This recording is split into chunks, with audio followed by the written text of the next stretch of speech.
February 14th meeting, 2022 of the Ossining Public Library. At this time, if everyone would rise for the Pledge of Allegiance to the flag of our country. I pledge allegiance to the flag of the United States of America and to the republic for which it stands, one nation, under God, indivisible, with liberty and justice for all. Thank you, everyone. I hope everyone's able to stay warm in this weather, and hopefully we'll have another thaw like we did last week. We're joined tonight with me, Matthew Weiss, the President of the Board of Trustees, our Vice President, Althema Goodson, and our Secretary, Cecilia, hasn't joined us yet. And we also have other trustees, Alice Joslow, who's on the left coast, and our new trustee, Megan Huppick, and Shandy Speller, and Amanda Curley. And we're joined by our director, Karen LaRockefeller, her assistant, Kathy Byrne, the assistant director, Molly Robbins, and Jonathan Marshall of the Westchester Library Services, as well as Dennis Newberger of the Friends of the Library, and representing the foundation tonight, Pam Thornton. Welcome, Pam.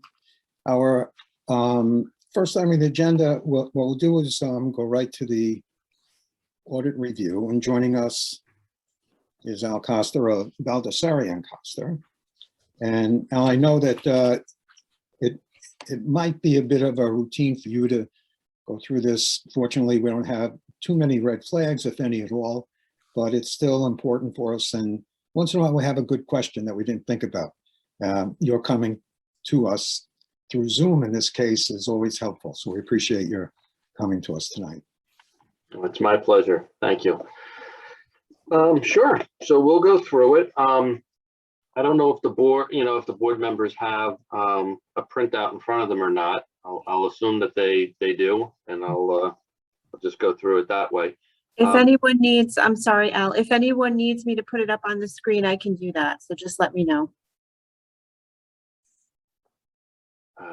Okay, so we have two documents. One is called the management letter, and that's where we make our internal control recommendation. So that loosely stapled letter, the good news is we didn't really have any internal control issues to report. The only one item that's on there is more of a mandatory disclosure that we have to let you know that we did the audit and prepared the financial statement. So the absence of anything else in that letter is really good news. We generally don't put something like that in writing because that's how accountants get sued. So I'm just telling you, you can infer that there's no other recommendations on there, that the internal controls that we tested well. As far as the bound report goes, I'll go through that kind of quickly because there's a lot of pages to it, as you can see. But I'm not in a rush. So if you guys have any questions about anything, please ask. The most important pages are probably pages 3 and 4. And you'll see where it says independent auditors report on top. And this report is the best one you can get because it says everything is in conformity with generally accepted accounting principles, which means it's up to code, following all the latest rules and regulations for the type of information that's presented and how it's presented. The opinion also says that everything is materially accurate. So again, this is the best audit report that you can get. Congratulations on that. Okay, on pages 5 and Al, 6, if I just might say, when you first started doing this about 10 years ago, we were not in as great shape as we are now, correct? No, you had your management letter was several pages long. Yes. And yes. you whittled down those items one by one and got through it. So we've been holding steady lately. Right. So that's all good. Yep. Pages 5 and 6. Well, page 5 explains how to read the report, and I'm going to go through that with you now. Page 6 is just a comparison of numbers from one year to the next, and I think you guys are capable of looking at that on your own. Pages 7 and 8 and 9 are a whole bunch of financial highlights written in a narrative format. So for those of you who are not good with numbers, those are your pages, right? You check those out, you'll get an idea of what's happening at the library. I'm a numbers person, so we're going to go right past those, and I'll refer back to those as we get to the numbers. But the first page with numbers is on page 10.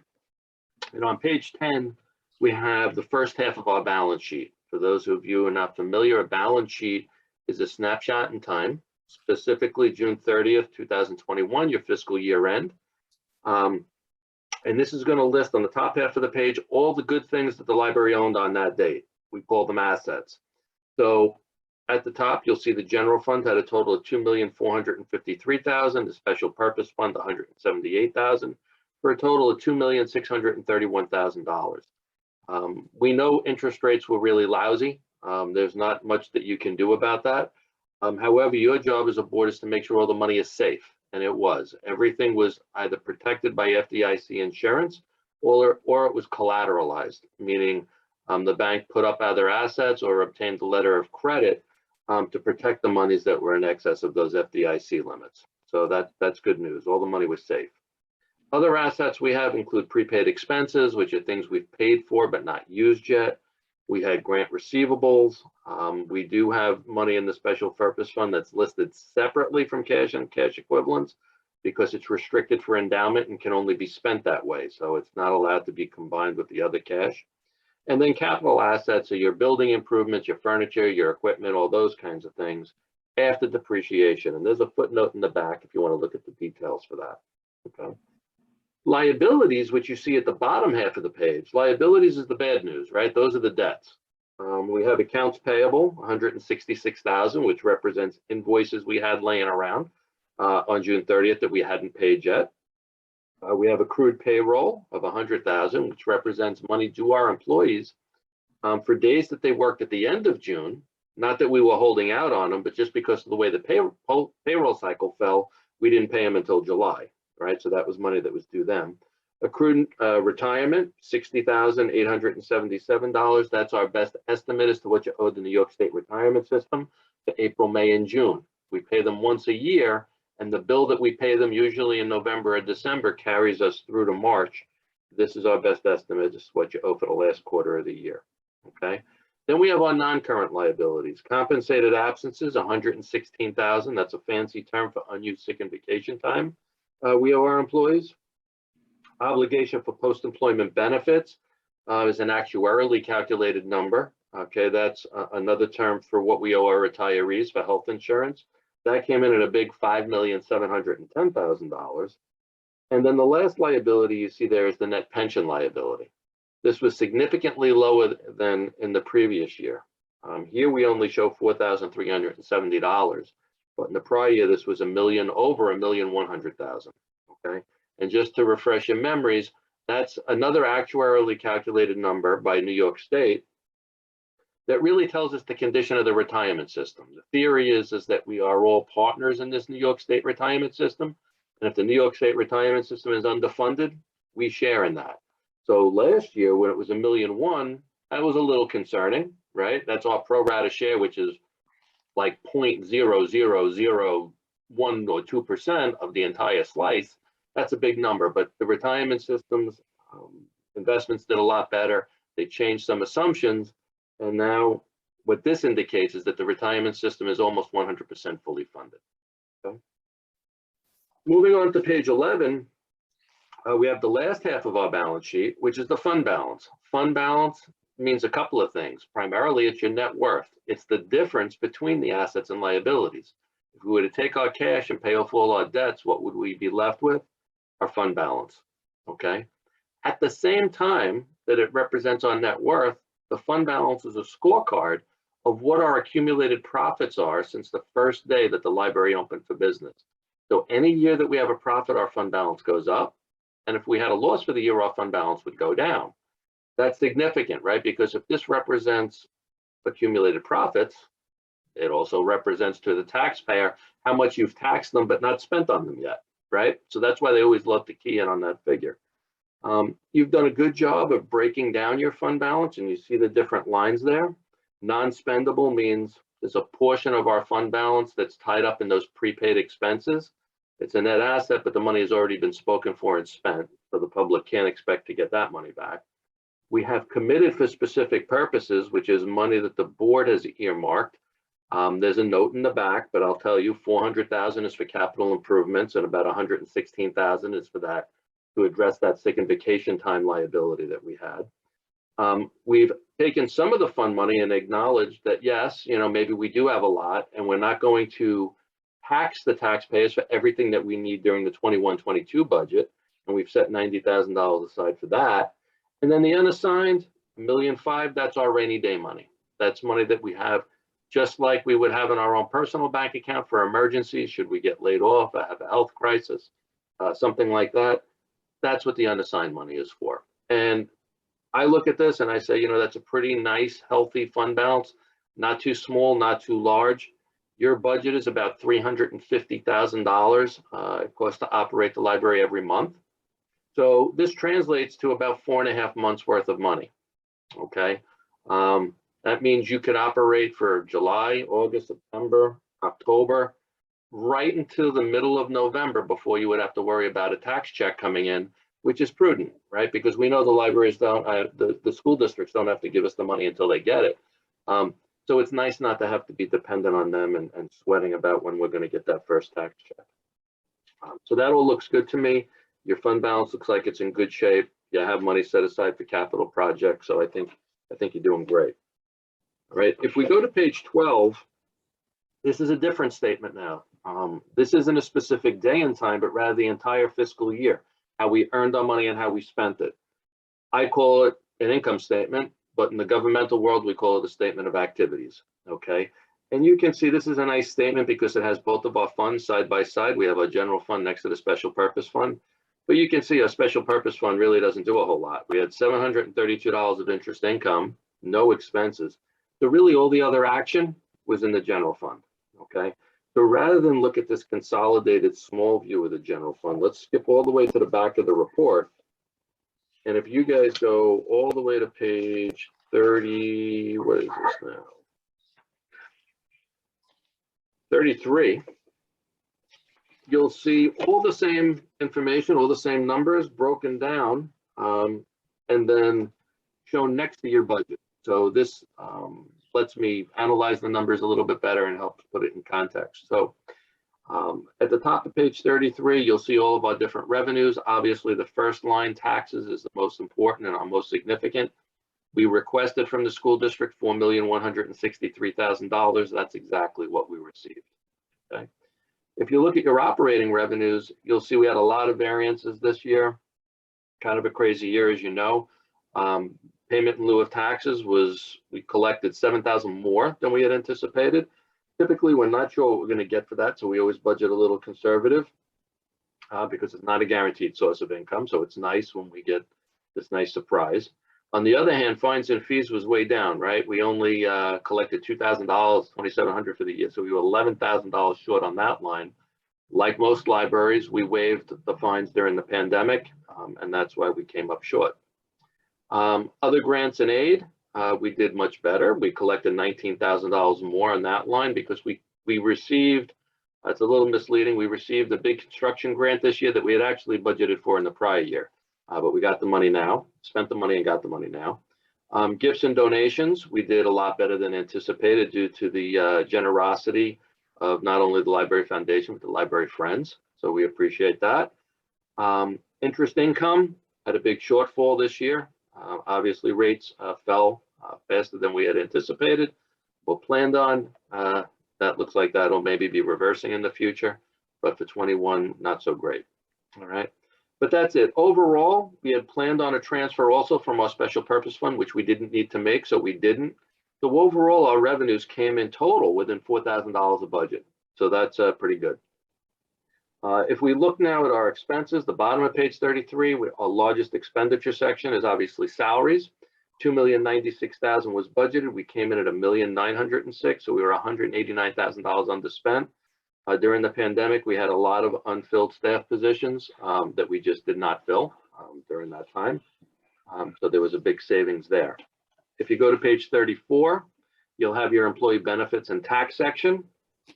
There we budgeted $957,000, only spent $883,000, so we were $73,000 underspent. It makes sense. This is a function of salaries. When you underspend on your salaries, you're going to underspend on your benefits. Unemployment, we didn't have any expenditures on that line, although we budgeted $10,000. because we're self-insured, no one left the employment of the library that was eligible for the benefit, so we didn't have to make any reimbursement payments. As far as the library materials and programs budget section goes, we budgeted $285,000, only spent $240,000. So we were $45,000 underspent. That's actually, when I say really good, I mean, you spent more than many of the libraries we do proportionately. A lot of libraries had a hard time spending money this year. There was just a lot less demand for books and audiovisual materials. A lot of, there weren't even like a lot of movies and stuff like that that were being produced. There just wasn't a lot to purchase. But you guys did pretty good. As far as the library operations budget goes, budgeted $528,000, spent $452,000. So we were $76,000 underspent. A lot of offsetting things there. As you look at the first line, library supplies, we were overspent by $16,604. We replaced a number of computers and purchased a lot of furniture that was under our capital limit. So it didn't go to the capital outlay budget section. Instead, it stayed in the operations, and that was overspent. Printing dues and staff development was underspent. Obviously, fewer staff attending workshops and the like during the pandemic. Equipment lease maintenance, we had budgeted for certain building type repairs and maintenance. So even though we had budgeted for it here, we had to show it as an expense in the building operations section, and you'll see when we get there.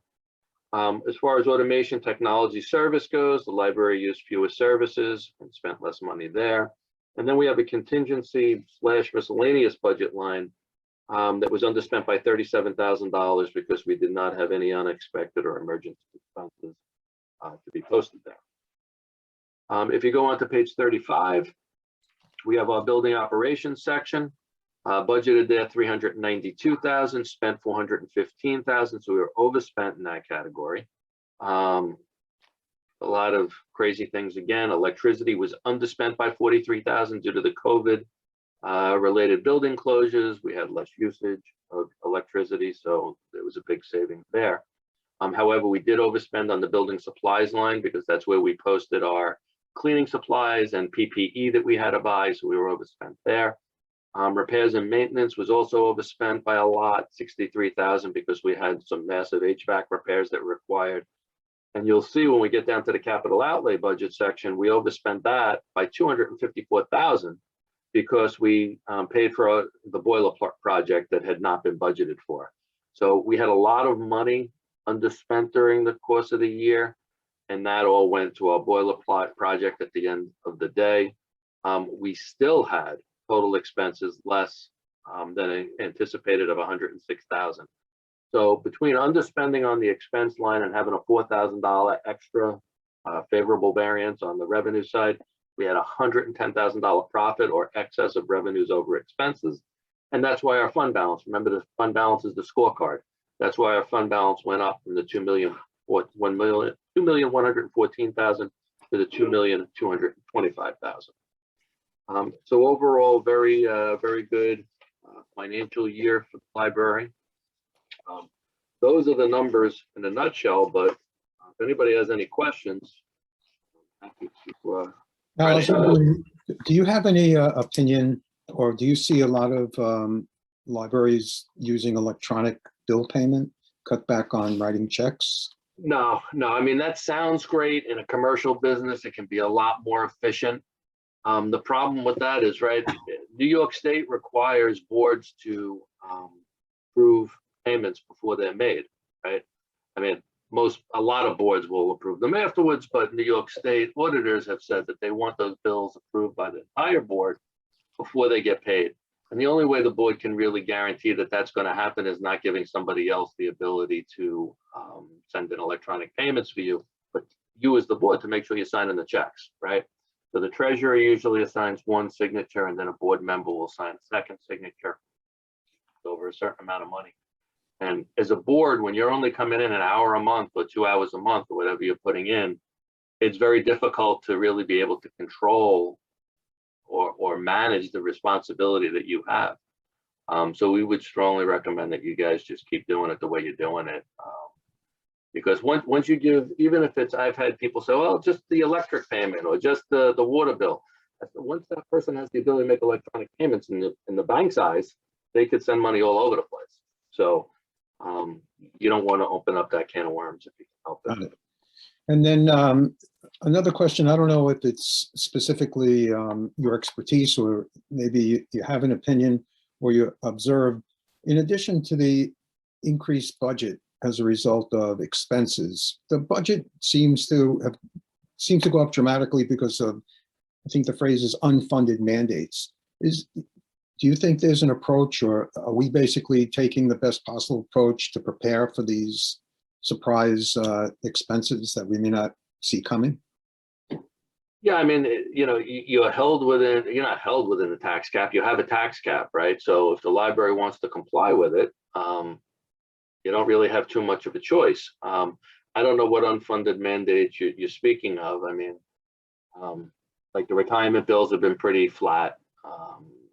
I mean, I don't know. Do you have anything in mind that you're thinking of, or? No, it's a phrase I heard bandied about. I didn't know if it was something that really applied to us, or that if there's a trend that we have to look out for beyond what you've already discussed with us. No, I mean, the big thing that I worry about with the libraries is that you're a big business now, right? And getting business, 20 years ago or 30 years ago when I was doing this, the libraries were much smaller, and they're developing into bigger businesses now. But you're too small to really go out and get a bond for $1 million roof or HVAC project, right? So the closing costs on borrowing that kind of money are ridiculous. I mean, you could be spending $300,000 for closing fees on $1 million. It doesn't make any sense. So you're not gonna, and it's very difficult for you you can't borrow really without the school being a part of it. So if the school's not going out for a bond, it's very difficult for you to get a bond unless you're doing the whole building. So how are you going to pay for living in a tax cap world? How do you save and put money aside for when you have $1 million project that has to get done? So that's, I would worry more about those kinds of things. And it's great that you are able to handle the boiler project this year. But quite frankly, that would have eaten up a lot of your surplus had we not had the pandemic and all the savings that came from that. So as we start to get back to normal, hopefully the tax cap goes up in line with inflation, but if it's a year or two behind, that's going to be tough. So I think you're doing a good job. I think you almost have to, try to save money as best you can and put money and build up those committed funds to save for your building projects, for your mezzanine level or your middle of the road projects that is too small for a bond. That I think is the biggest financial challenge you have. So not to lump it together, but to potentially parcel it out because of the challenge of doing a multi-million-dollar renovation. Yeah, I mean, it's easy to do. Sometimes it's easier to do a $15 million project when the whole library is falling apart and the town is outraged and everybody's upset. Yeah, maybe you'll pass a 50 and redo the library all in one shot, but that's generally not. It's better to maintain the building you have, cheaper in the long run for the taxpayers to do something like that if you can, but it requires then having a plan, and I think in the past you guys have had engineers come in, haven't you, and look at the building. If you haven't done that, that's something that you want to do. We have. Okay, and you get an idea of what's going when. When is the roof going? When does the parking lot need to be repaved? When does the HVAC system going to be replaced, and all these things, and kind of cobble together a plan and work towards that. You got 400,000 set aside, so you got a good starting point. Okay. Sounds good. Any other questions? Any comments for Al at this time? So I want to thank you very much, and I'm sure Karen will be in touch with you for any additional items, and we really appreciate you joining us tonight. It's my pleasure. Thank you, Al. All Thank right. you, Al. My pleasure. Everybody have a good night and stay safe. You too. So we'll move on to the next item of business, which is the approval of the prior meeting minutes. And we had two meetings. January 19th was a special meeting. That was when we reviewed the candidates for the open position on the board. And the January 26th meeting, which was originally scheduled for Monday the 24th, but was moved to Wednesday the 26th. So- Excuse me. Yes, of course. I made a mistake putting the 19th back on the agenda. You already approved it on the 26th. And I didn't catch it, but I'm glad. My apologies. Thank you very much, Kathy. Okay. And we'll proceed then. If anybody has any questions or comments about the January 26 minutes. Oh, Cecilia, we're glad to see you. Glad you can make it. Made it. Sorry. And if there are no questions, I'll entertain a motion and a second, so we can proceed to a vote on the approval of the January 26 minutes. So moved. Amanda and Althema, all those in favor, please indicate by raising your hand and saying aye. Aye. Aye. Any abstentions or objections? I don't see any, so it carries 7-0. At this time, I'd like to open the floor to our guests and our visitors and ask if there are any comments. We'll ask Pam if there's anything you'd like to share with us from the foundation at this time. Well, hi, everybody. Thanks for having me. Just to let you know, the foundation is having a fundraiser right now with the Mike Risco Music School. They were doing singing telegrams for Valentine's Day. It's been very successful, so we're raising some funds there. And we're also going to have a meeting this coming Thursday to discuss how the foundation can further help the library and align it with the strategic plan of the library to try to coordinate, consolidate, and help fund the needs of the library. So that's what we're doing right now. It's been winter, so nothing has really happened over the winter, but we're gearing up to do some more activities coming up soon. Terrific. Thank you. Thanks, Pam. You're Dennis Newberger, anything new from the Friends? We're in a transition mode into the new year. And again, with the virus and everything else, a lot has come to almost a halt. On our financial update, we have $5,300 roughly in checking, $7,700 in savings. And the volunteer report will show that the volunteers saved us $900 in the month of January. The status of the renovations, Molly, I guess we're still waiting on the bill for the painting, the good enough painting. And that's basically all in that area. We weren't able to have the in-person annual board meeting, so it was processed through email. There were no objections on the board nominations. So joining us this year will be Nancy Lutman coming back, replacing Barbara, and she is joining Bonnie and Michelle. Our upcoming events, the book sale on the 19th, and Molly, we set a date for that craft sale? It's happening at the same time as the book sale. Is okay, I wasn't sure. Thank you. And we are not accepting donations at this time. We are overstocked. For Barbara, we are going to plan some sort of recognition event later this month. Barbara was a big help to me when I joined, and I know she's been a valuable part over the past years with the library. On the year-to-date homebound and organization activity, there's basically been nothing. Everyone now seems to be streaming or getting things electronically. So we're really going to see how the book sale goes this year, this coming March. But the activity really is slowed down. Due to Karen, the Marino, that has opened up pretty nicely, even though we can't accept things now. Some of the things will now be going to the Peace Corps. And now that we've established that communication with the American Legion, they delivered and thanked 24 military people in Marino with 24 gift bags last week. So we'll see how that goes. But right now, they're they're not accepting anything because they're closing down their library. American Legion is accepting DVDs. I will be calling other organizations this week to see if there are any other organizations that are interested. And also that student from the Yorktown High School, their program up there on Operation Paperback, to see what we can help them with and possibly even Mary know. The coin drop, pretty good, Molly, of $256 received. So that was, that's going to help us. And that's basically it. Any questions? Dennis, this is a slow period. This is a period of transition. This is terrific. There are funds coming in.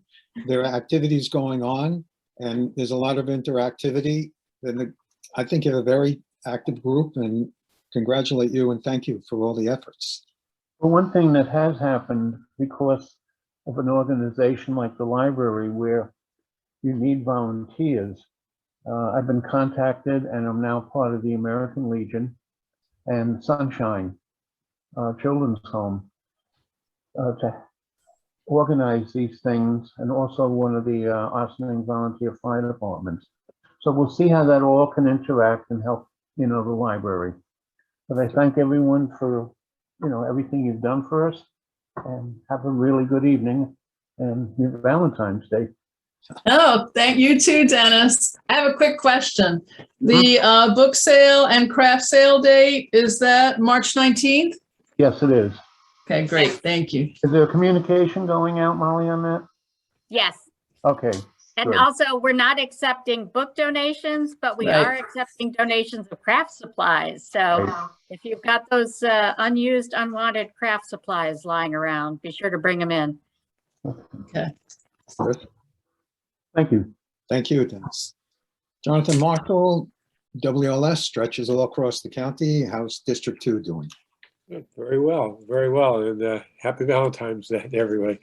Wanted to just a reminder on the upcoming trustee handbook book club event is February 22nd. That's on facilities. So in terms of signing up for that, you may want to do that if you've not already done that. Plus that's just a reminder. The new email that you got last week was about the Trustee Advocacy Night. I hope everyone received that email, which will be occurring on February 23rd. And this is the activity of, the previously or called the Trustee Gathering, where the trustees from all 38 libraries are being invited to participate in this Zoom event on February 23rd. And the idea is it's the advocacy night. There'll be information about how best to go in with a message that's unified. And as I had mentioned the last month, in terms of dollars and cents, the library aid budget went up a couple of $1 million to $96 million. But this is still lower than what the New York Library Association thinks is what we should be receiving. And they are trying to go after an increase from the 96 to $123 million. So a big lift, but you got to start somewhere on that. Equally important is the construction aid budget that the governor's executive budget states $14 million. That is $20 million less than last year for the library construction budget. So we're trying to get that back, up to 34 million, but maybe even NYLA, New York Library Association, is asking that to be $45 million. So, you got to set the bar high, and the legislature has been, and legislators have been very enthusiastic with their support, and we're just trying to now get that to be converted into dollars and cents. But also the idea of the Library Advocacy Day event for the trustees is to be a start of intermittent, basically events during the year where members of the different board of trustee, library trustee boards are communicating with each other, getting to know it.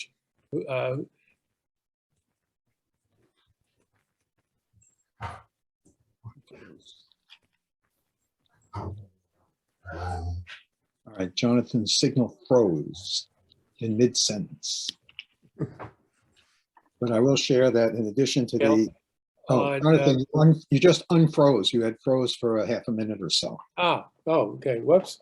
So they're hoping that we will not, we'll be unfrozen for the February 23rd event, and hope everyone got their emails on that, and that you respond and register.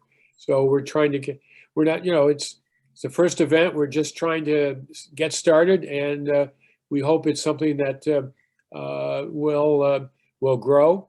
Matt, we thank you for your involvement with that, and I know Alice had expressed some interest in that also. But we welcome and hope all the members that can make it that night, February 23rd, will be able to join us. Plus, just a quick update on our public innovation and engagement activities related to the senior directed services. There's been some changes where the Westchester Seniors Out Speaking, WSOS, that's a project that regarding different changes of organizations and involvement and just situations, that event, that program is being ended by WLS, but it's something that WestCOP, the Westchester Community Opportunity Programs, they've apparently have received a good grant from the National Council on Aging, so they'll be taking up some of the activities on that. And the folks at the Medicare Rights Center are doing a program also where they're going to be doing some Zoom-based counseling. But so while WLS is sort of stepping back from that program, the WSOS, we will of course continue our senior website and promoting and referring seniors, patrons from Westchester to participate, to WestCOP and to MRC. But what we are continuing, of course, with the seniors is the Senior Law Day Collaborative. And that's something that I know Ossining has participated in the past. So we're anxious to, and certainly will be continuing that in the future. So the whole Senior Law Day activities will be continuing that. So we think that's, and has been doing well during the pandemic. Plus, a new area is the Vision Labs. It's an outreach designed to reach adults due to vision loss. So we're working on that also to promote basically, the activities that are and services that we can provide and help seniors and other with sight issues in Westchester County. Plus, I had mentioned last time a grant that WLS received at the end of the year from the Schmidt Futures. It's a National Digital Inclusion Alliance. This is a 2-year, $250,000 grant, and that is aimed at supporting and enhancing WLS's re-entry services, providing digital access and training for recently incarcerated individuals. So we think that's going to be, it's an important element of the re-entry process. And we think that may be of of great value and certainly of interest to the Ossining, any programs that you have. So we've got that, and wanted just to give you just a quick brief up to date. I try to bring in maybe different programs and outreach programs that we're doing, and hope that is helpful, and wanted to check to see if there's any questions. Yes, did you do that all in one breath, or you know, that was terrific. I wasn't frozen that part, so I guess okay. Okay. We appreciate all of the input on the book club on the 22nd, the advocacy night on the 23rd.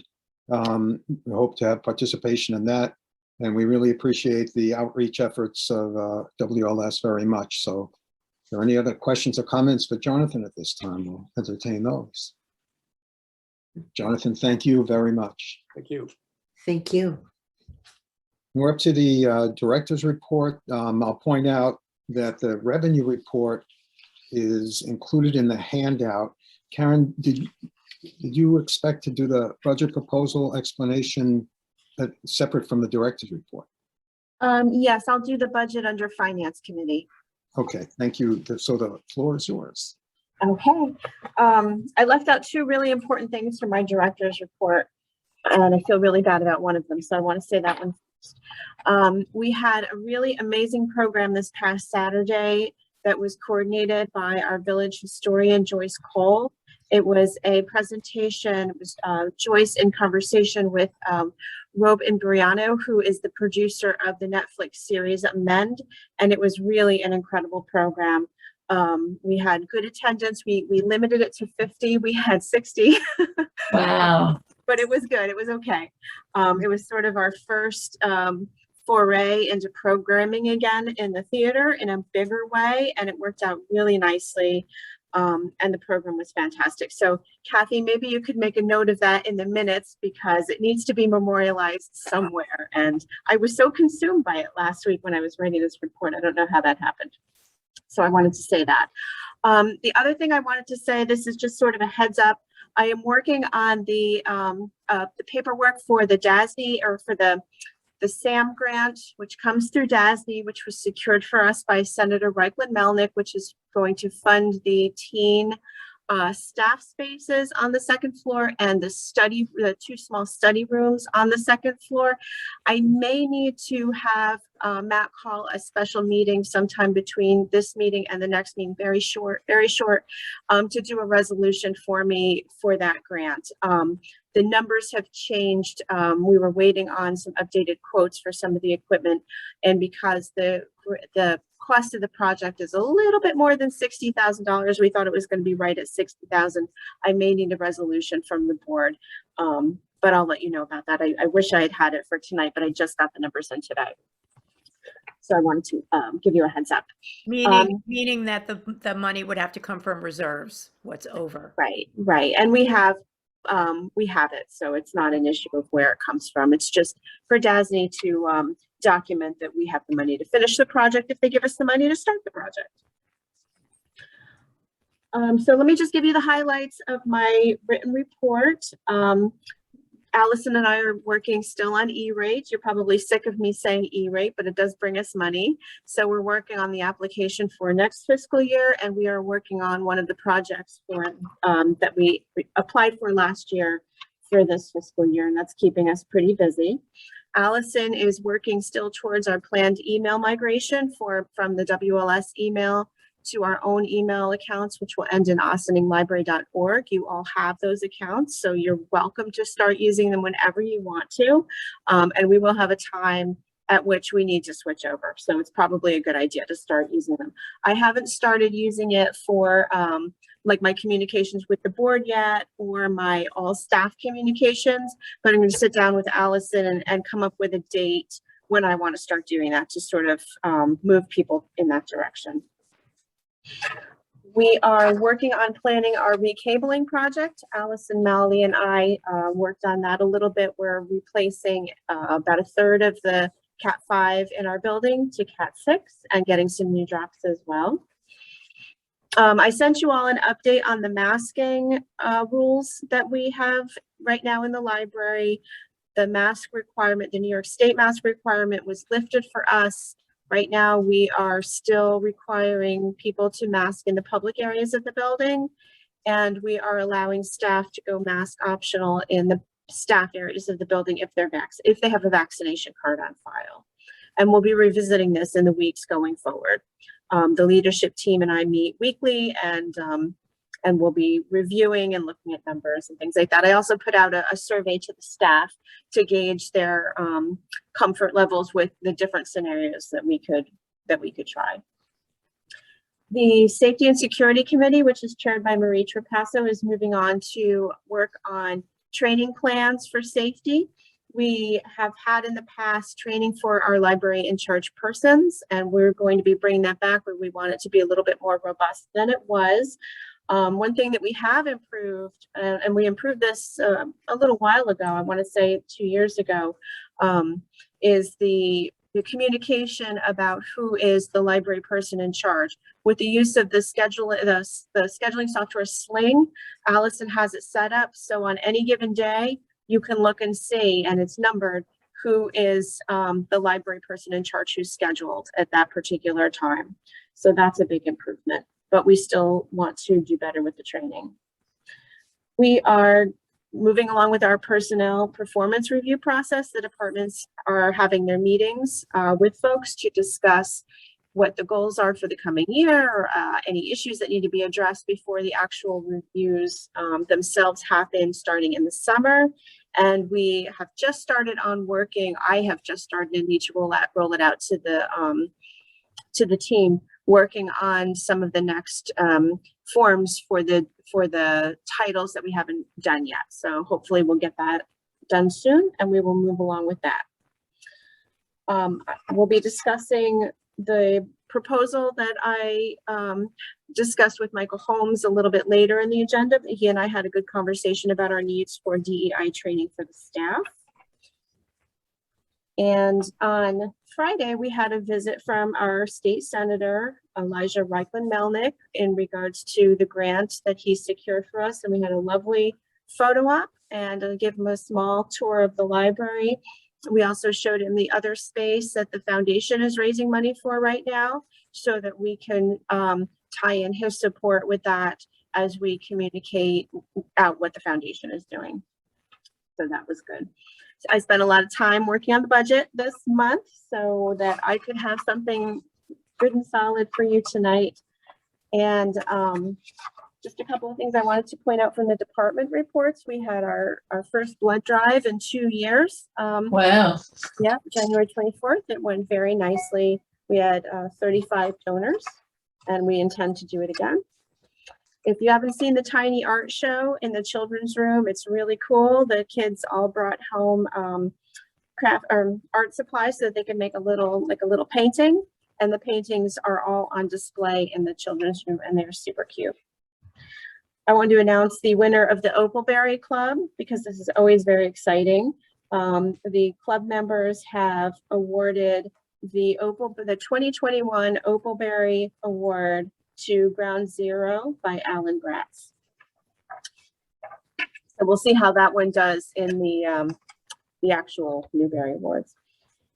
And we are participating, as you know, in the 5 Towns 1 Book program. So please, if you haven't signed up for the talk on March 27th with Heather McGee, please do so. I think it's going to be really nice. Is there going to be a Zoom link published for that? Yes, I'm not sure that it came out yet. I have to double check. I picked up my book today, but the front desk was kind of puzzled by my request. So I went to the front desk, was at the wrong spot, and she ran my card. I need to return it by March 7th. Oh my God. No. I put it aside for you on the hold shelf. It's not linked at all, so you can just walk away with it. Ah, okay, because I did look in the hold shelf when I picked up my packet, and I didn't see anything for Quintero. And it wasn't there? Mm-mm.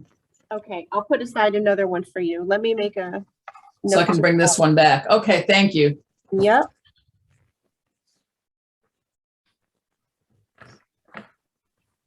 Or Cecilia.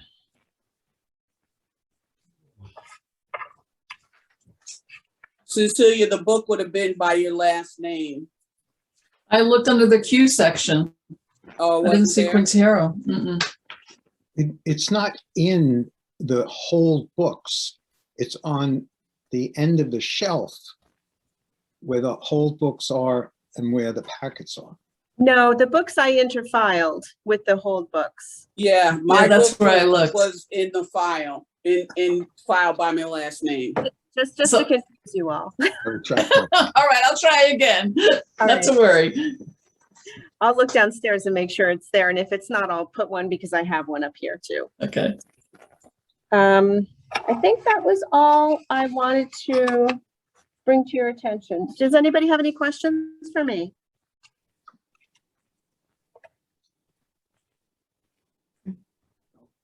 Mhm. Questions? No additional comments?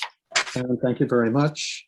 We can move on to the president's report. I have a couple of updates. I want to congratulate Megan for joining us 2 consecutive meetings in a row. Karen and I have had a brief orientation for her back on February 10th, and I would like to proceed to have the board at large sit down with her and have another orientation from the perspective of the board. We haven't set that up yet, but we will. One of the applicants I might have mentioned was interested in volunteering at the library in spite of not being chosen to be on the board. And Michelle Masoto has been in touch with both Dennis and Leslie Allen. I've made an appointment with our treasurer, Jaime, to discuss the future of the treasurer's position. He's been doing it for a long time. I don't think it was meant to be a lifetime appointment. So I will bring you up to date. My meeting isn't until the 16th with him. That was the first time he had available. Under evaluations, we've conducted an evaluation of the director with positive results. The discussion has led us to reconsider the questionnaire, and the policy committee has begun reviewing the questionnaire, and will bring the work that has been done to the entire board to more detailed discussion. And the questionnaire for the trustees review is also inadequate, and the policy committee has begun a reevaluation of that as well. As far as committees go, I want to thank all of you who've worked on committees, because we've had to have special meetings, sometimes during the day, sometimes in the evening, to complete the committee work. And everyone's working very hard to make sure that the policies, the grounds, the finances, the building, everything is viable and current. And while we work on these current issues, we also try to keep an eye on the challenges that the future will undoubtedly provide us. I wanted to briefly mention in the packet was information on the collateralization. It's a document that is an agreement between the library and our bank of choice. And as Al Costa referenced, we have a lot of cash, and it exceeds the amount that the FDIC will insure.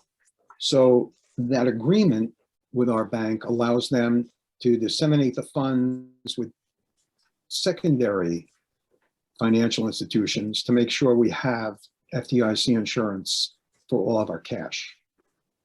And that's why that was handed out to you. I don't expect you to get an MBA in finance to understand it, but at the time, getting the document to you seemed the most prudent thing to do. And lastly, you may have seen in the packet the announcement that the budget vote is coming up May 17th, 2022. And there are 4 seats open on the election ballot, and the petition packets are available for everyone. So it seems like May is far off, but make sure you have your packets and make sure you get those petitions in so we can have everybody return to the board for the upcoming year. I think that's all that I have at this time. Wait, just to review, who are the 3 board members up for regular? Cecilia? I am. I'm up for election. So Okay, I think it's me, Cecilia, and Amanda. and then Megan is up for the 1-year unexpired term, and then you'll have to run next year for the full 3-year term with Matthew, I think, right? I'm a year away. Right. So you'll run with Megan next year. Yes, you will, correct, Matthew? I'm sorry, I'm breaking up. Not breaking up, I'm far away and I'm, We move on to the next committee, the Policy and Bylaws and Personnel. Amanda, perhaps if you're ready, you can take it away. Okay, thank you, Amanda Matthew. Let me- Curley, just before you start, the amount of work that you have been doing is so extraordinary. Oh, And everybody's been working hard. the whole committee, you guys are doing such a Herculean lift on this, so thank you. It's the whole committee. Yes, you're right. It is the whole committee. And I want to thank everybody on the committee also. We're also on Buildings and Grounds Committee, most of us. So, Tomorrow at 2. I know. We And see a lot of I one signed up another. for facilities already for the trustee Did book. Megan get assigned a committee, by the way? Megan will not be assigned a committee. We've discussed the likelihood that she'll sit on a couple of committee meetings and make a choice. Okay. Play it safe right now. We have 3 resolutions. Is it 3 or 4 before you tonight? I guess it's 4 that we already have reviewed as a first reading. The approval of the revised art exhibit policy and the approval of the revised volunteer policy and approval of the revised collection development, material selection and withdrawal policy. And basically what the committee has done is looked at the old policies that were written quite a while ago and updated them to meet the current needs of the library. There is another policy here that is up for a resolution tonight. It's number 49, approval of the revised use of meeting and performance space by outside organizations policy. And I would just like to take a moment to rethink this policy, and purely because of my going to the library and not being able to find a parking place. And it was our parking lot, especially with the spaces down below, which we cannot use because of the retaining wall, is full. And this is not the first time it's happened to me. And I don't know if it's happening to others, but I'm beginning, I was thinking today that, is it appropriate for us to invite more people to come to use the library for meetings and performances when we don't have places for them to park? Eventually I found one out on the street, which was not a problem, but I don't know if this is a recurring problem that everybody's running into right now. And if we should delay until we have those additional spaces there, if that's going to make that much of a difference. So I'm bringing this up for discussion. Karen, do we still have overflow parking available at the municipal building? Oh, yes, I'm sorry. At the municipal building, we do. But the Moose Lodge next door, we used to be able to have the staff park back there if they needed to. But the Moose Lodge property has its own issues, so we're not allowed to do that anymore. Oh, wow. I have a question. I see that our spaces are still blocked off. When are they going to be taken off? Like, you know, like that whole back row. When is that, like, the barricades going to be removed? We don't know. We're waiting on results from the surveying company. Okay. Because they need to, our engineers need to advise us as to whether or not those spaces, whether or not the wall is stable enough that we can park back there. Okay. We were on site taking a set of measurements this past week, so we are on our way to collecting the data. It's just getting enough data over time to find out what the results are. Gotcha. Does anybody have any thoughts? Should we delay for a month or go ahead and approve this tonight? Parking may not be a major issue, but it is an issue that I think we have to address concerning the policy in particular. I don't think there's any point in trying to maneuver our schedule based on parking availability. If there was no parking spots at all, we'd still have a library. And the reality is we have nearby businesses that use the library parking lot as for their home patrons. That's the real key to working out more availability in spaces, as well as being able to have the confidence that the wall can support parked cars in that area. Karen, at one point we rented spots down in that lot below. That is no longer an option. I spoke many years ago. I've been here long enough that I can say many years ago. Yes, you have been. I spoke with the owner next door probably back in 17, 18 when we were first talking about the wall and its stability. And he did quote me what off the top of his head what it would cost. I think he said $35,000 a year at the time for maybe 10 spaces. I kind of felt that wasn't appropriate, being that building is also taking up spaces in our lot and not paying. They're one of the biggest groups parking in our lot. Right. I felt like we would be paying $35,000 a year to get more parking for the businesses next door. So I don't necessarily think that that's a solution. Okay.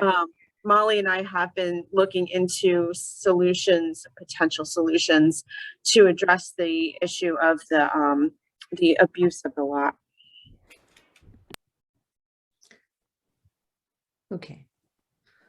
So it seems that no one's really that then parking should not be a concern that would hold us back from voting on this resolution tonight. Well, I agree with what you're saying, Amanda, that possibly not all, spaces should be utilized until that parking situation. It doesn't, I don't think that necessarily all spaces need to be available. Maybe, some version of, 100% needs to be pulled back, because actually, I think that the negative feelings about the parking don't benefit the library either. Yes. Yeah, I think that's a good point.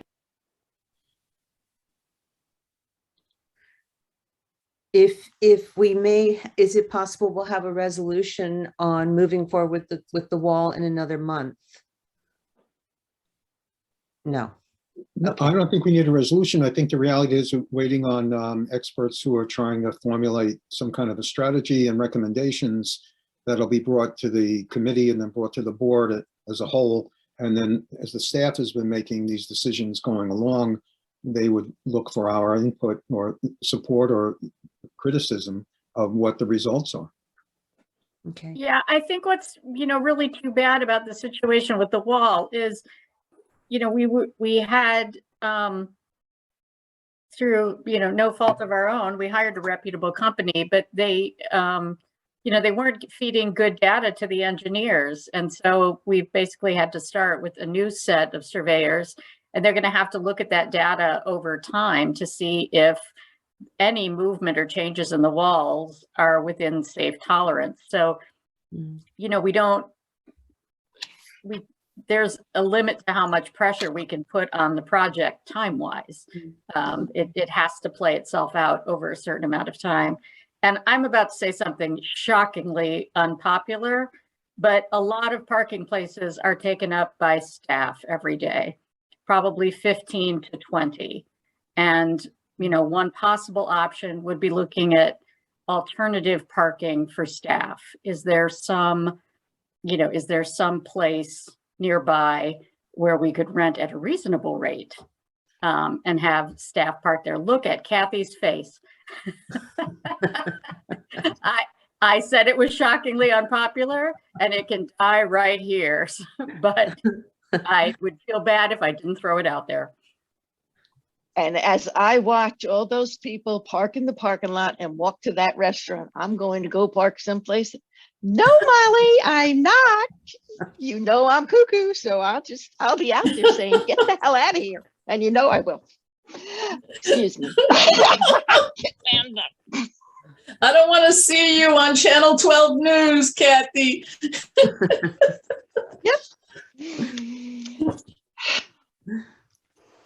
So Amanda, was there Okay. anything else? No, that's it for now. Well, I don't think I've ever had a job where I was allowed to actually park where there was an entrance that people came in. It was always that the staff had to park somewhere else. So I'm familiar with that, having to do that. At any one time, how many of the restaurant how many spots is the restaurant taking? A lot. If I've counted a few times, Shandi, when I know that we're not, like when we're not open, and I've counted anywhere between 5 and 12. And of course, you know, that can fluctuate. It could be one person or it could be 20, but that seems to be the range. Yeah, that's probably how many I've seen also. That's the whole top section. I was gonna say, big what part of about just putting something underneath, like almost like something like cones? Like, you know, what about like putting something there, or getting a little tag that says like, you know, OPL staff or something in a cone there. And then I think it's not going to be until a car is towed that they understand, like, you can't park here. So I think how many times I'm going to tell you, the other day, the gentleman who does the delivery, when I went to go, he was parked blocking it. We had a whole line. We couldn't get in because he had his car there. And like, I'm just like looking to call the police. Like, and I mean, literally when I'm calling, like, he moved his car, but I don't even know how long I sat there. And it was a whole line because he parked right there. You could not get your car through. And I just think that it's just, you know what, we need to create a tag, almost like our name tag, something, cones there. And if you do not have one and you're not a park, we need to start calling the tow company. And I think that when it happens enough, then they'll get the hint. I think it's just, we've asked nicely too many times. And it's getting out of hand. The reality is, I think that we need a little more preparation, because there'll be lawsuits. Whether or not we're in the right or the wrong, there'll just be lawsuits. And we have to be prepared to have staff that'll monitor this. And frankly, I've always been concerned about the use of the library parking property when the building's closed, because we have liability issues. Right.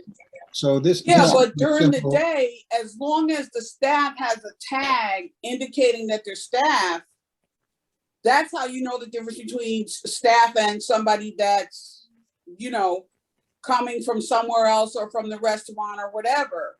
And so I hear what you're saying about lawsuits, but lawsuits about what? That the staff is towing, if cars are towed. Molly has been looking into the possibility of towing and working with the tow company. And there are considerations that we have to be prepared for ahead of time if we're going to go in that direction. I think we probably would have to create that, like, put that sign there, right? I think, because don't we have to have like a sign?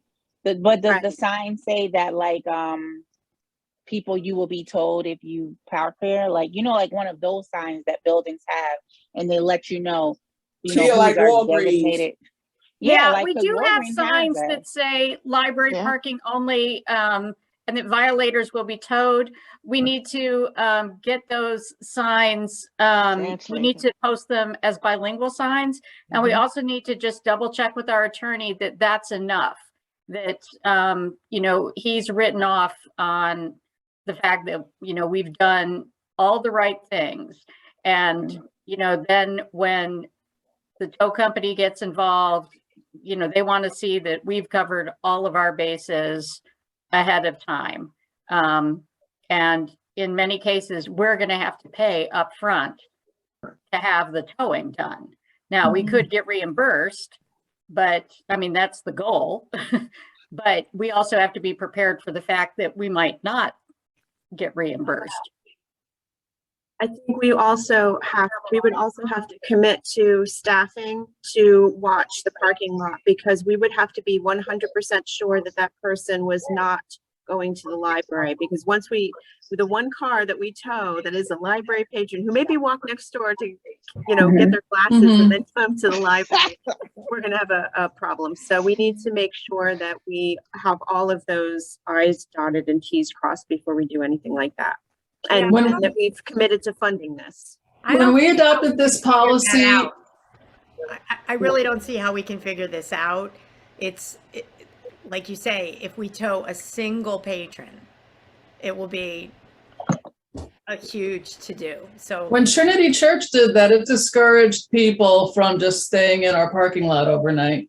But Trinity Church is a different situation. You don't, well, no, excuse me, I'm confusing the church on the hill with Trinity. Trinity. Right, in downtown. Yeah. So we would have sign and we would have 2 written warnings under the wiper.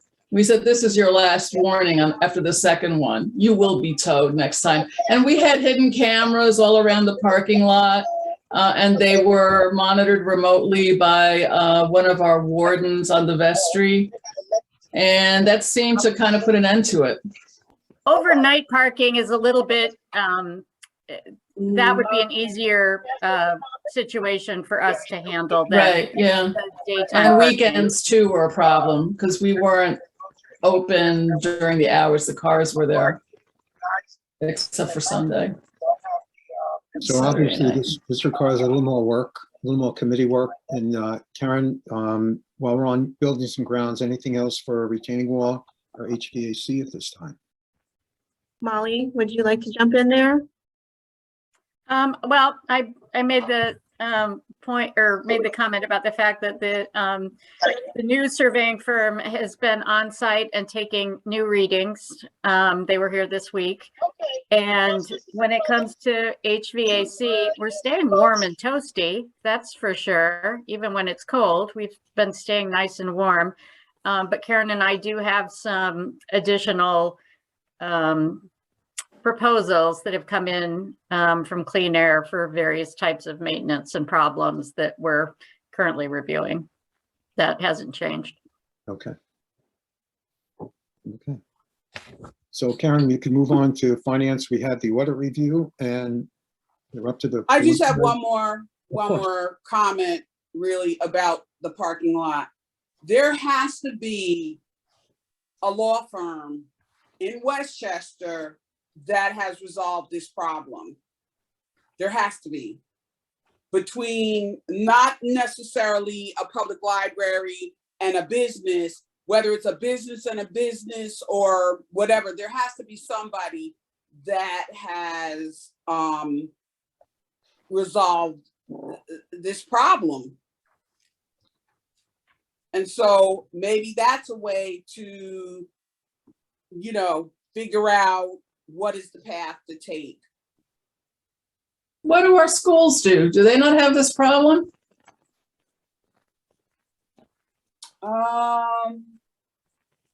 Schools have, at least at the high school, well, I think all the schools, they have a very few visitor spots. And then all the other spots you have to have like if you're a teacher, you have to have a parking tag to park there. So they can monitor the cars and, obviously they would have to pay attention to which cars are in the visitor spots and have they been there all day. But it's a lot, even though the parking lots are bigger, because they're mostly for staff and those are all tagged cars, I think it's a bit of a different problem or different scale of a problem. The bulk of our parking lot is staff and patrons visiting the library.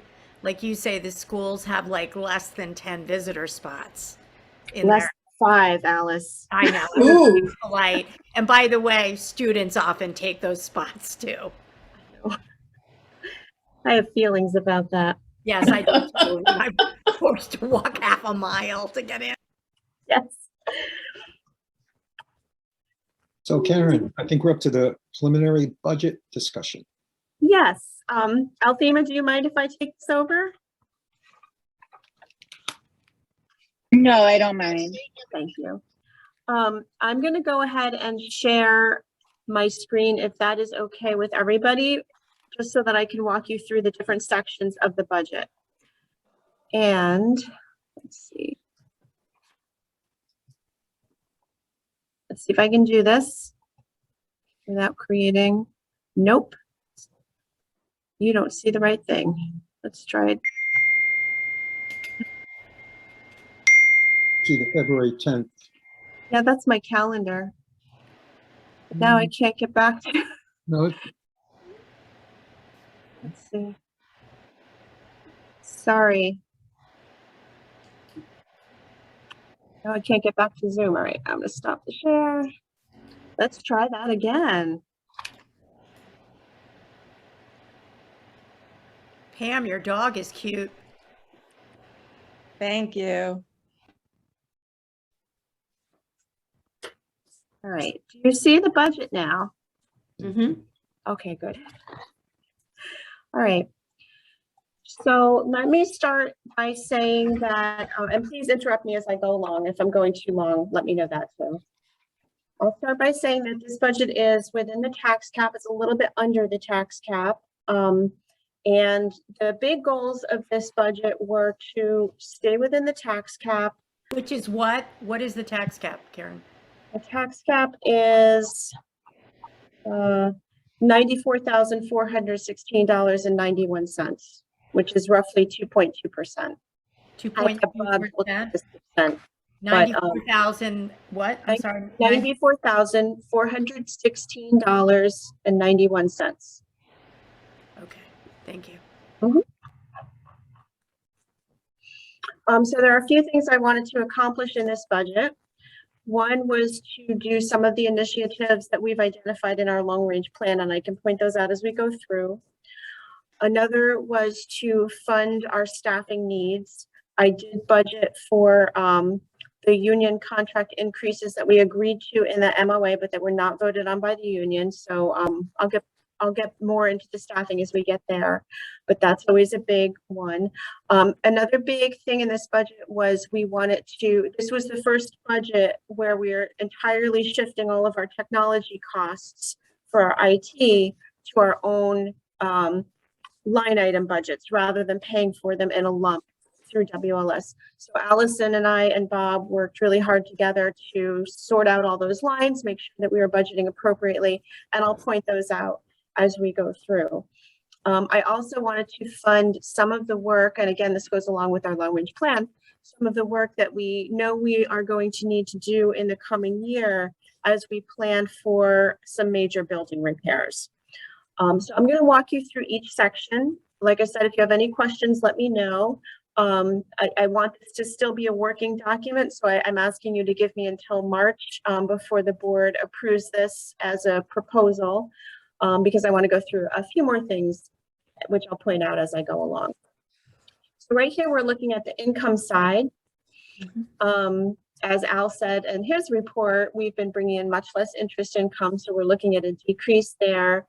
One of the things that I'm asking the board to do this year is to zero out the fines budget. We've not been collecting fines since the pandemic started. We do have some income in that line. I need to make sure from Bob that that's not something that I'm missing, because we're not charging fines. I think that we've been reducing our fines income by necessity every year since I've been here in 2015. When I started, I think we were bringing in we were budgeting, I should say, about $35,000 in fine income. And we are significantly less than that. And that's due to a number of things. But I think this is the year where we could say goodbye to fines. But that's also that's library policy actually across the state and across the country, isn't it? More and more libraries are adopting that policy. Right. So it's not that we are giving people a free pass in terms of equity issues and all sorts of issues.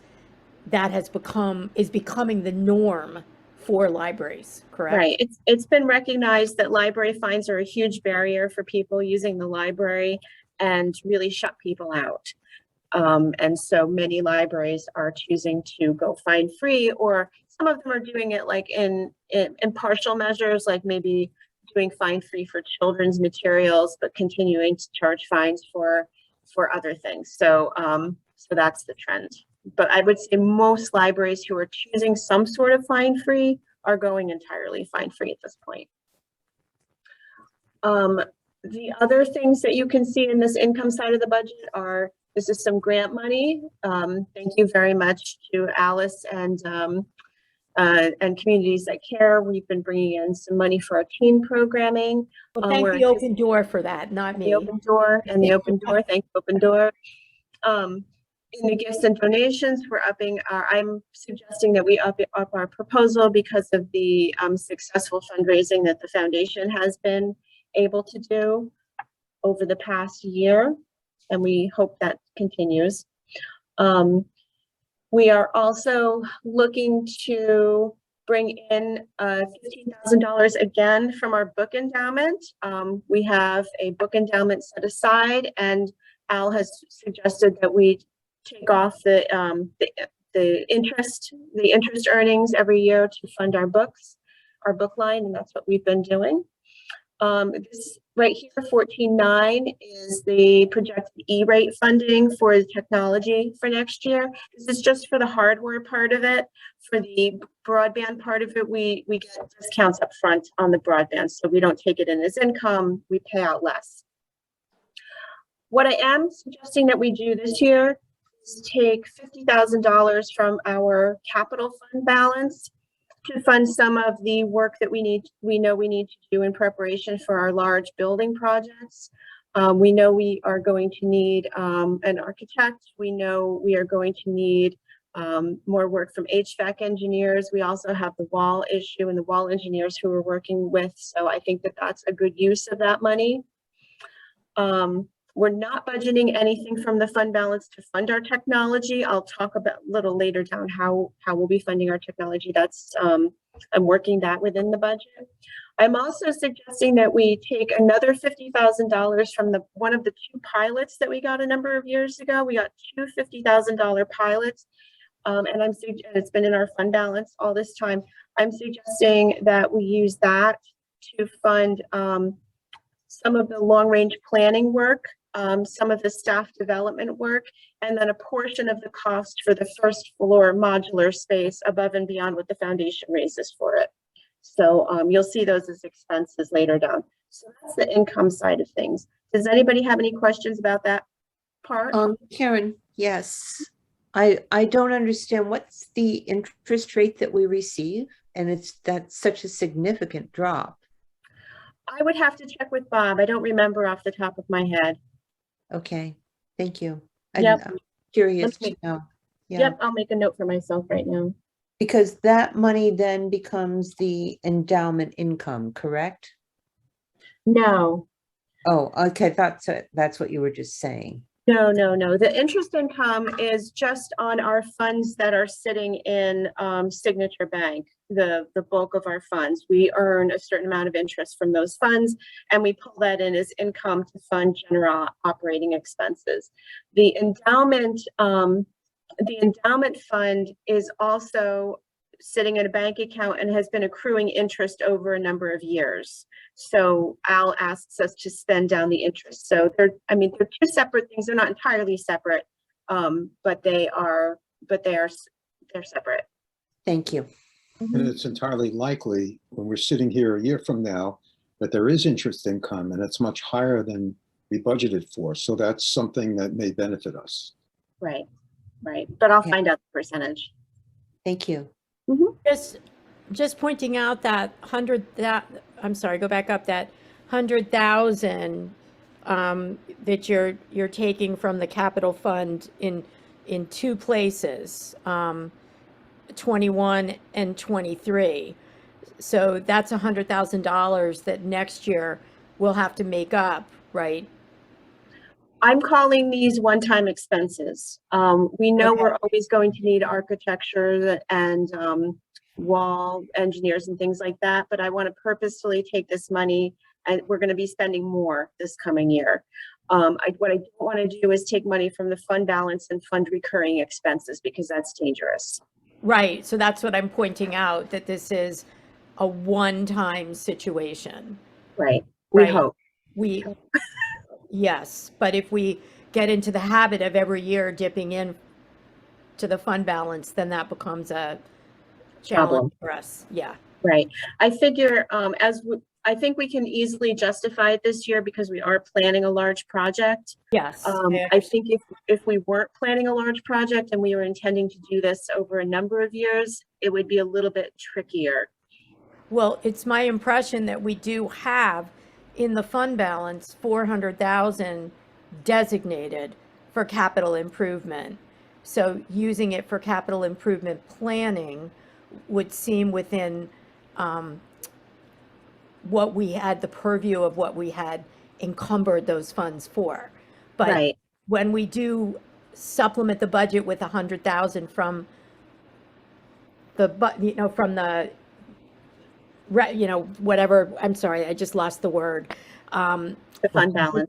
The fund balance. It means that next year we have to recognize that we have to make up 100,000. Right. Right. And the reason I'm taking, so the 150,000 is from the capital fund, makes sense to use for capital things. The pilot money was given to us for a public purpose. So modular space, long range planning work, and staff development to ultimately serve the public seems like that would fit nicely with what the pilot money was intended for. Right. And that's actually, we've been waiting to spend that 50,000. It's been on hold for several years, correct? Yes, and I think that now that we have the long-range plan, it becomes easier to spend the money because now we have our goals and our vision. Any other questions? Okay, I'm going to go on to wages and benefits. I'd like to talk about wages, benefits, retirement, payroll taxes, and payroll-related insurance altogether because they sort of all do go together. In the wages, we have budgeted for, like I said, the projected union contract increases that were agreed to in the MOA. We don't know what's going to happen beyond that, but that's what I'm budgeting for. We also have in this budget the vacant full-time clerk position that we, had budgeted for this fiscal year and haven't been able to fill because civil service hasn't given the test. So I'm retaining that position. It's not an additional position, it's a retainage from last year.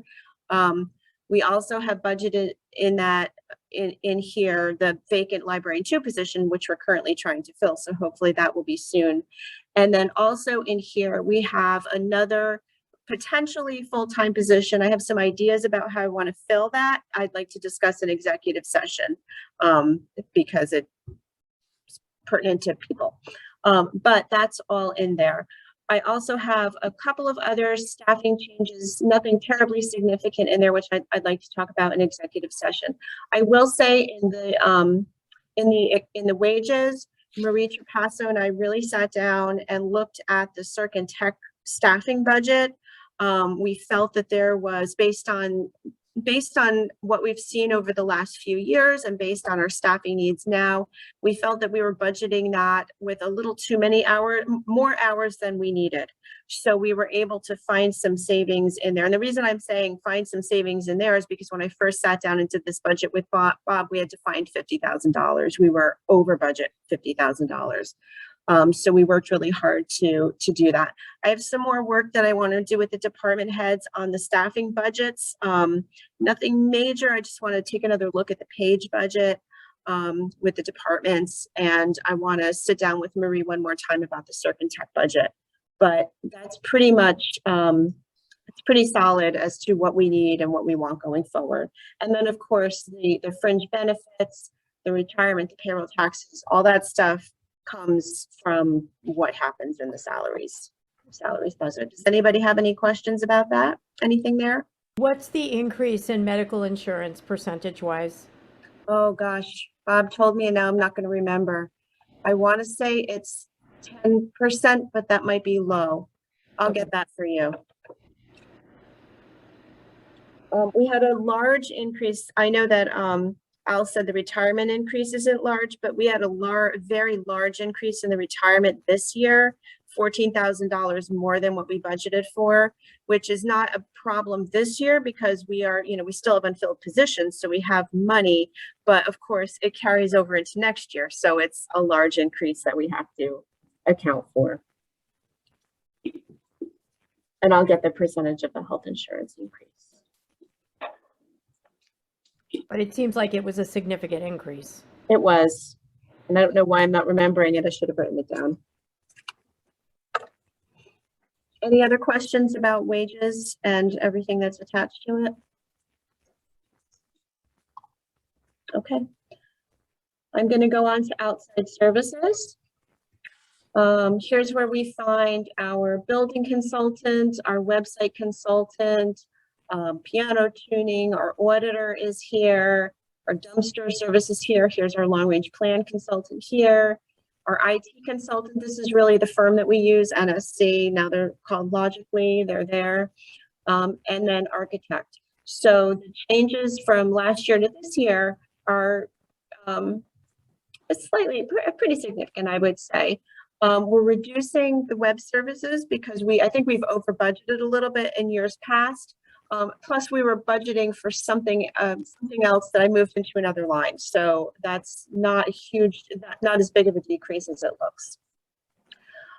We are budgeting, I'm asking to budget our long range planning consultant for $20,000. I have a proposal on the table for this year, for this fiscal year, that I think will start in this fiscal year and then go into next fiscal year. So this would be some of that work, and then I'm anticipating we'll want to continue work with him going forward. So this is covered in part by the pilot money I'd like to take in.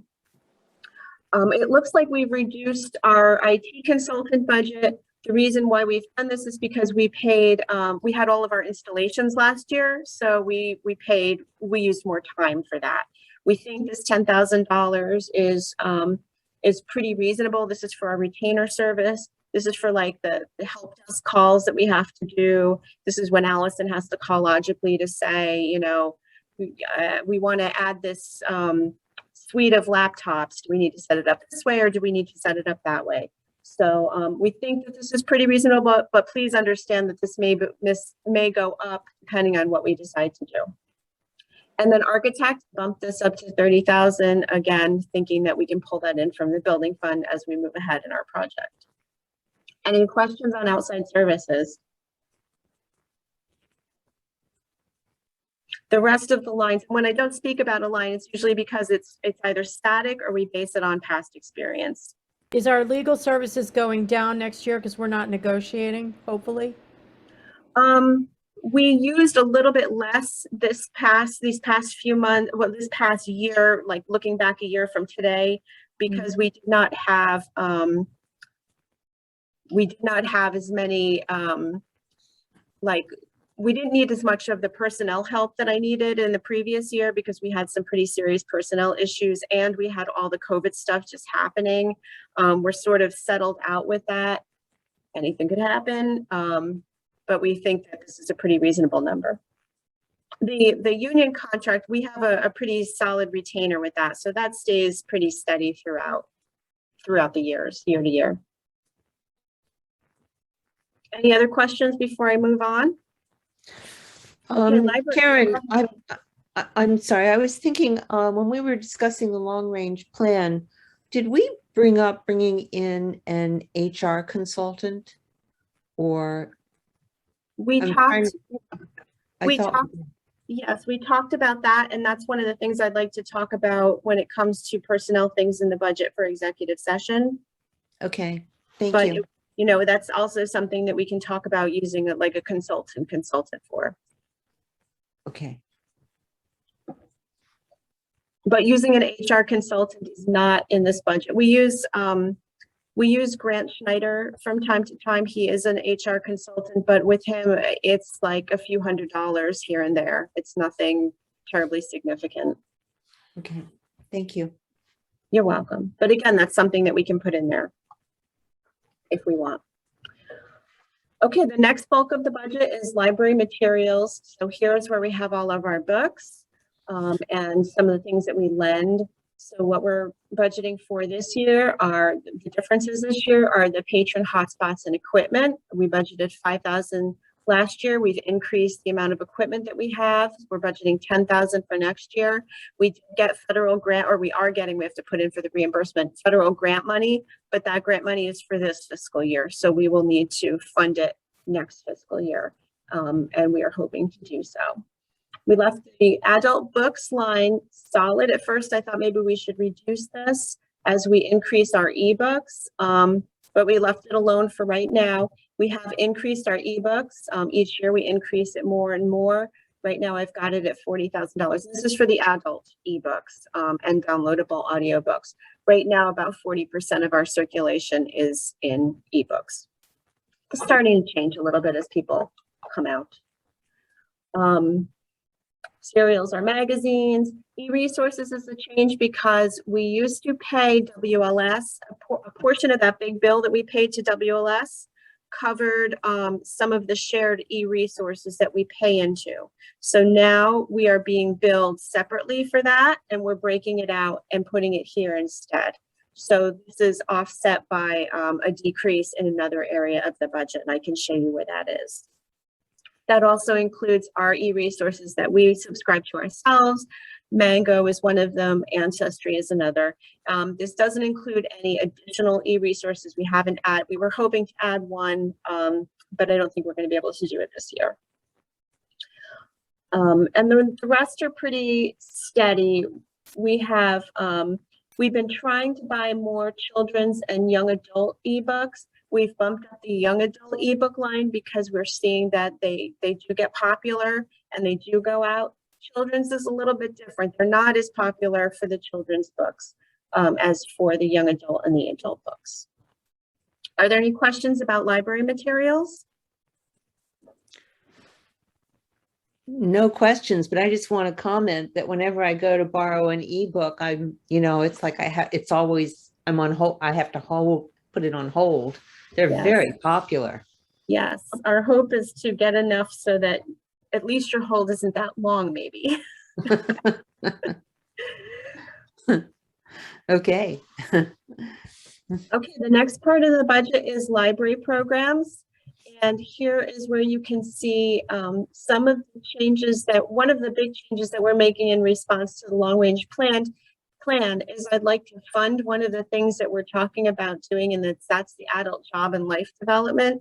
So, you know, we were talking about having career coaching. We were talking about having like community agency referrals and things like that.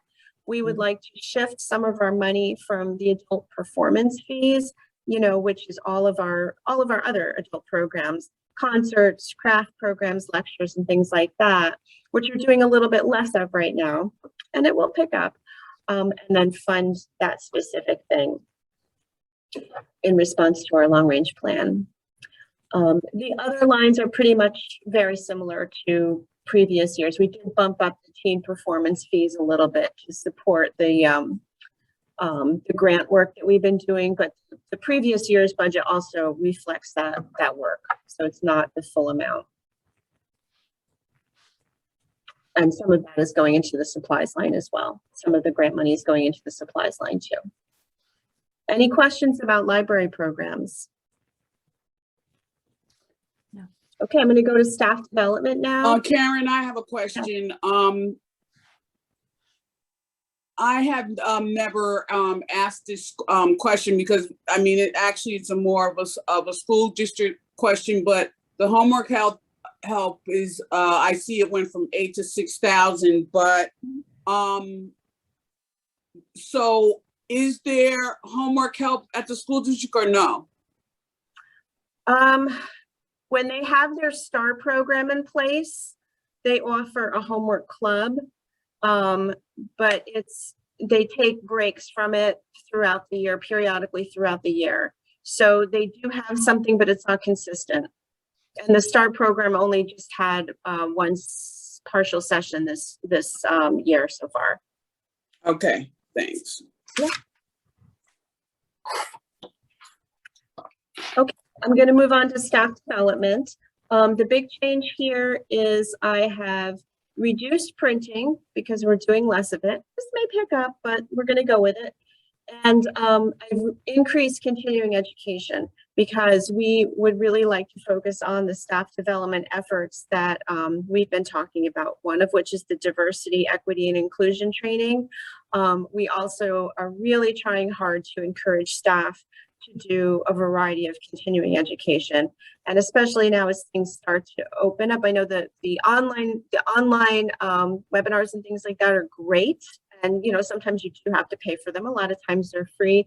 But as things start opening up, I would really like to send staff to in-person trainings. I think that there's something special about them, something a little bit more engaging sometimes, and some trainings are just better in person. So I'd like to fund that. And again, coming from pilot funds, so knowing that next year we wouldn't be able to be as robust. Any questions about staff development?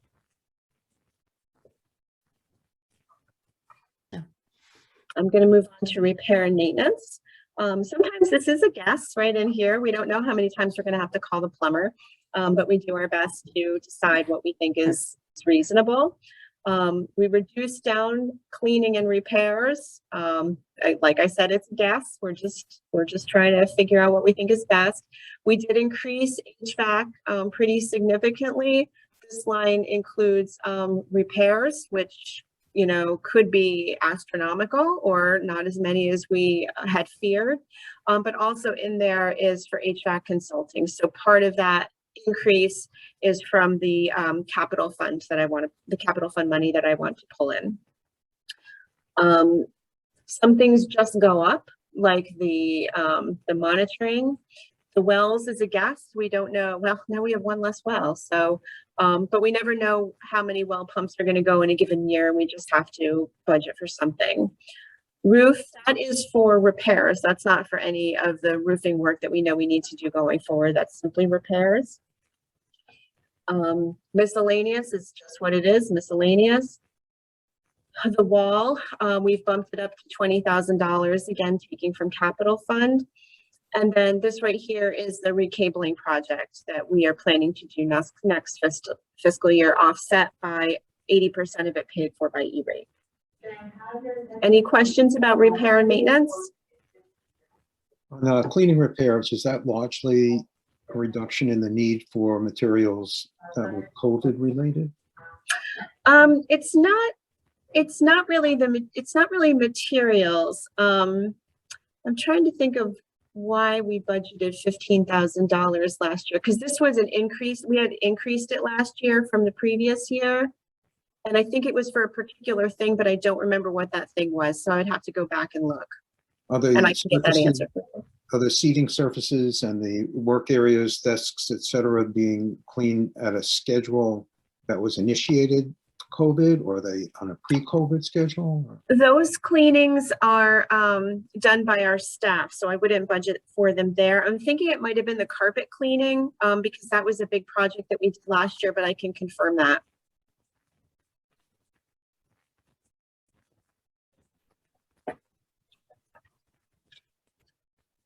Any other questions? I'm just making myself note so I don't forget last year. I'm going to move on to grounds maintenance, which is another guessing game. It depends on, you know, the summer stuff is pretty standard. We have done, you know, we do our regular landscaping every year. The winter stuff, yes, we don't know if it's going to be a cold winter with a lot of snow or a warm winter with no snow at all. But we're keeping it the same at 50,000 bottom line. Karen, I meant to look, but when there's a snowfall, the spaces that are cordoned off are not plowed, right? You don't put a snow plow in that space. No, Molly, did they go in there to remove any of the snow when we had that big one though? Yes, they did. And that's part of why that little machine is there Okay. because they use that machine to scoop up snow and put it on skids and drive it away. Ah.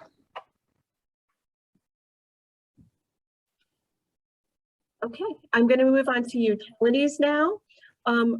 When you look at Verizon and ITC phone maintenance, those are two separate things right now. Verizon, this is the copper lines coming into the building, as well as a very small fiber line, which we're maintaining, and I'd like to use it for like a rollover line, like a backup line in case our main trunk goes down. It has something going over it before we went onto our own bandwidth, but I want to retain it because it's a really good deal and I don't want to lose it and get rid of it. The library is closing in about 10 minutes. Oh goodness. What's Okay. that? Sorry about that. They're doing their usual routine. And then ITC, that's our telephone company. So Allison and I are looking at a new phone system. It probably is going to be a hosted voice over IP system, which would not use the POTS lines anymore, so the copper lines anymore.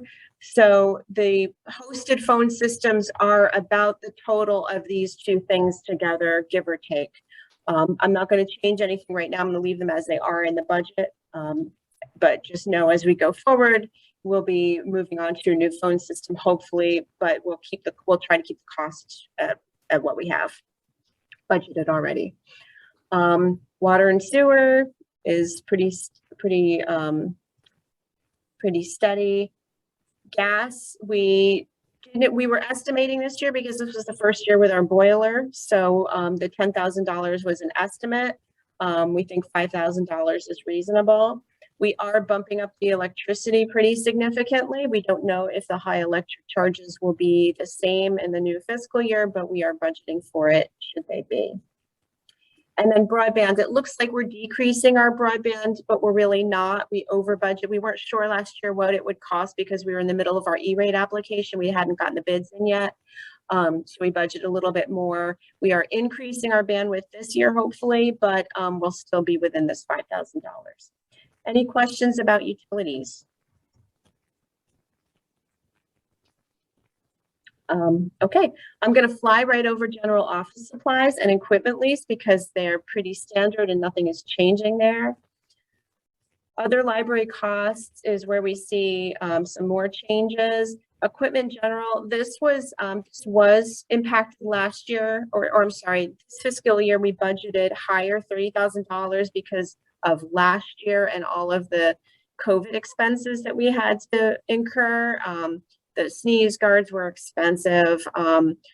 Different pieces of equipment were expensive, and you can see that in this fiscal year, we don't think we're going to need those things, to buy those things going forward. So we dropped it back down. We are budgeting $10,000 for building the downstairs modular space. We know the foundation is going to raise some money for us and we want to use pilot funds to make up for the rest. We're budgeting, here's the figure that Allison and I have been working on so hard. Because now we own all of our hardware, our computer hardware, we need to budget in a replacement schedule. We want to be conservative because we know we're not going to, if we want to keep let's pretend we want to keep all of our pieces of equipment 4 years. We don't want to budget to replace a quarter of it next year. That makes no sense. The equipment is new. So she came up with a formula. And each year for the next few years, we're going to budget for a percentage of replacement. And then in year 4 or 5, we'll be a little bit steadier going forward. So using the numbers that she put together for me, we're thinking $16,000, or is that where we're at? Yeah, no, I'm sorry. Yes, that's the same number. $16,000 is a reasonable amount for computer replacements in this next fiscal year. Was that an accounting evaluation or that schedule? So she took the number of years we want each piece of equipment to last. We made an estimate as to how many pieces of equipment would need replacement before that. before that, like 4-year period or 3-year period or 5-year period. It depended on the piece of equipment too, the longevity. And then we worked it out as a percentage. And, you know, it's an estimate. We may find that we would have to replace very little next year. And then I may be asking you to put it in a reserve for me at the end of the year, so that in the following year, we have it available to us. And does Wi-Fi come under this heading? We No, have expenses for Wi-Fi? only the Wi-Fi equipment would come under this heading. So she figured in, you know, the access points, the physical access points that we have. She figured in those for replacement as well on a schedule.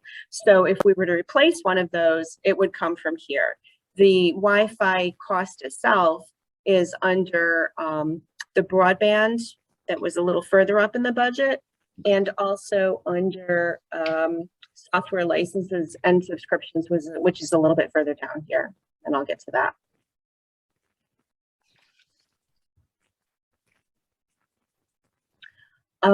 Computer management software, which is also $16,000. This is the software that we run through NSC. It is the security software. It's a management software. It keeps our computers up to date and healthy. It also allows our tech company to log in and help us when we have trouble with our computers. And that's based on the number of computers that we have. So for each computer that we have that we ask them to manage, we pay $300 a year. Some of the computers that we have, we don't pay them for at all because they are not managed by the software. But by and large, all of the laptops that we have run this computer management software. So now that we've largely moved to our own platform, maybe it's a little paranoid, but I've only read about it in the news that businesses are getting their programs hijacked and they're held for ransom. And are we in a position now, because we've moved away from WLS, that we're responsible for a situation like that 100% on our own? And do we have a plan if that should happen to us? Yes. So we have chosen, first of all, working with a reputable and responsive computer services company who keeps all of their equipment and software up to date is, first of all, the most important thing that we could possibly do. And we're doing that. NSC, which is now Logically, is very on top of this. One of the things that, you know, not just the software that they do, but they also push out training for our staff so that our staff don't end up clicking on something, and they push out like tests for us. So one of us will occasionally get a strange looking email, and maybe we'll click on it, and then NSC will let us know, oh, that was a test and you failed. So that's one piece of it. Another piece of it is we have chosen to use cloud-based computing instead of running a file server on site. So we don't have any computers on site or servers on site that are storing information. Everything that we have is in a reputable cloud like Microsoft 365 or ADP or you know, any of the other QuickBooks, any of the other business solutions that we use, and we get support from those, and they bear responsibility for those things. And then the other thing that we have is cyber insurance. I have been in contact with our insurance agent. I let him know, you know, that we were on our own now. What are we doing? Is what we have okay? And we walk through the whole thing, and we have enough. We have the insurance to cover us. We do have insurance for ransomware, so we have up to, I think it's $100,000 if we get hit by ransomware and have to pay ransom for any of our stuff. But our I'll use the insurance agent's terms. Our exposure is pretty low because of how we've set ourselves up. That's not to say that nothing could happen. For sure, anything could happen. But we've taken every precaution that we think we need. Okay. Library supplies. This is, you know, Mylar jackets for the books, labels for the books, signage equipment and things like that. Anything that's specifically library related. Postage is postage. We've been doing less of it. Travel, we're just keeping that steady. Building supplies, this is where you see all of your paper goods supplies, cleaning supplies, small items like mops and things like that we need. Our business insurance is based on an estimate. And then here's the big change. This is the WLS services right here. And when we started this process of moving away from WLS, we were paying about $150,000 for WLS services. Last year, we dropped it to 121 because we knew we were dropping some computers, and now we're down to 45. And this funds the ILS. So Evergreen, the catalog, the circulation system is funded by this money here. And then the savings was distributed throughout our other technology areas of the budget. Software licenses and subscriptions. We decided to make a budget line for these things that we know we need to function, like the Microsoft licenses, Canva, which is our PR or our poster making software, Zoom, Adobe, any of those software licenses that we know we need to use. Tax certs is a guess. We're just leaving it. I dropped it down $500, I think, because I needed $500 to put someplace else. And that's it. That's the budget. Total expenses, 4.5 million minus the income, 4.3 million. Any questions? So really the increase is being spread out through a lot of, savings from things like WLS. That was a significant savings, but you said you transferred that into other technology related costs. So it's really from the very, very, very top of the budget. We're spending 50,000 of pilot money that's been on hold for a couple of years, right? And we're spending 50,000 from encumbered dollars for building repairs. Yep. And that's pretty much covering the budget increase. Beyond the tax cap, yes. Or beyond, I should say, beyond the tax levy increase, yes. Right, it's all within the tax cap. Let's be very clear on that. Yeah, okay. Karen, I missed this earlier, but when you were speaking about repairs and maintenance, number 46, under with, I think it was the HVAC, that's where you mentioned clean air and OLA.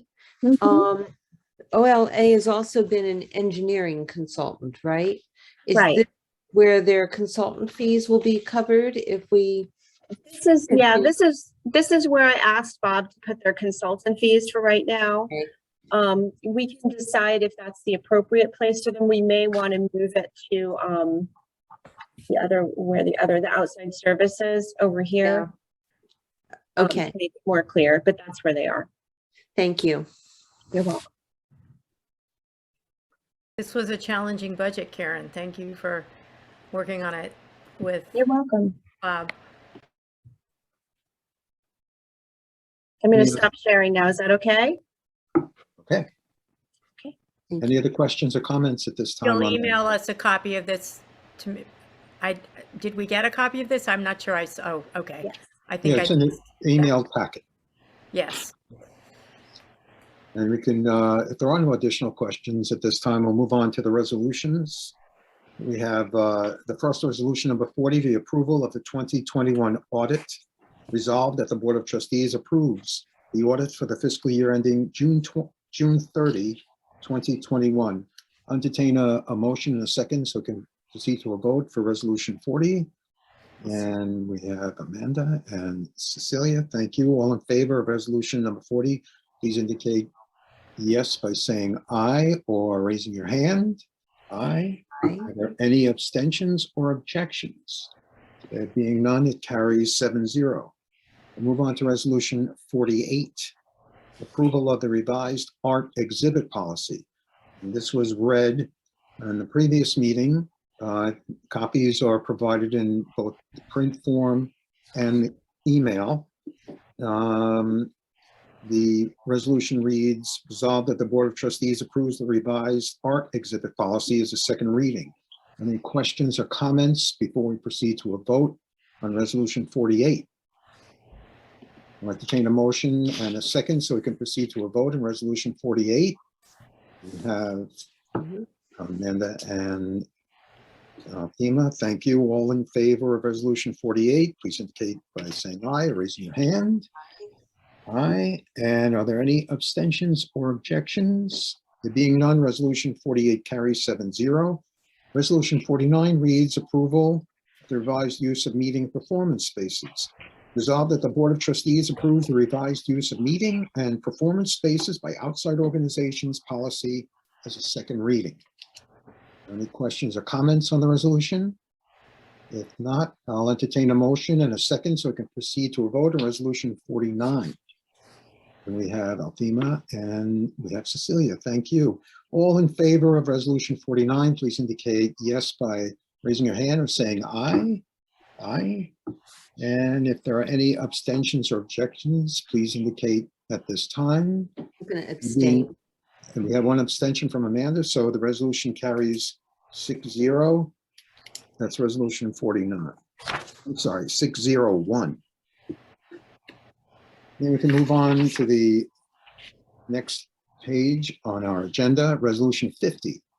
Approval of the revised volunteer policy. Resolved, it reads, that the Board of Trustees approves the revised volunteer policy as a second reading. Is there any comment or discussion on resolution 50? If not, I'll entertain a motion and a second so we can proceed to a vote on resolution 50.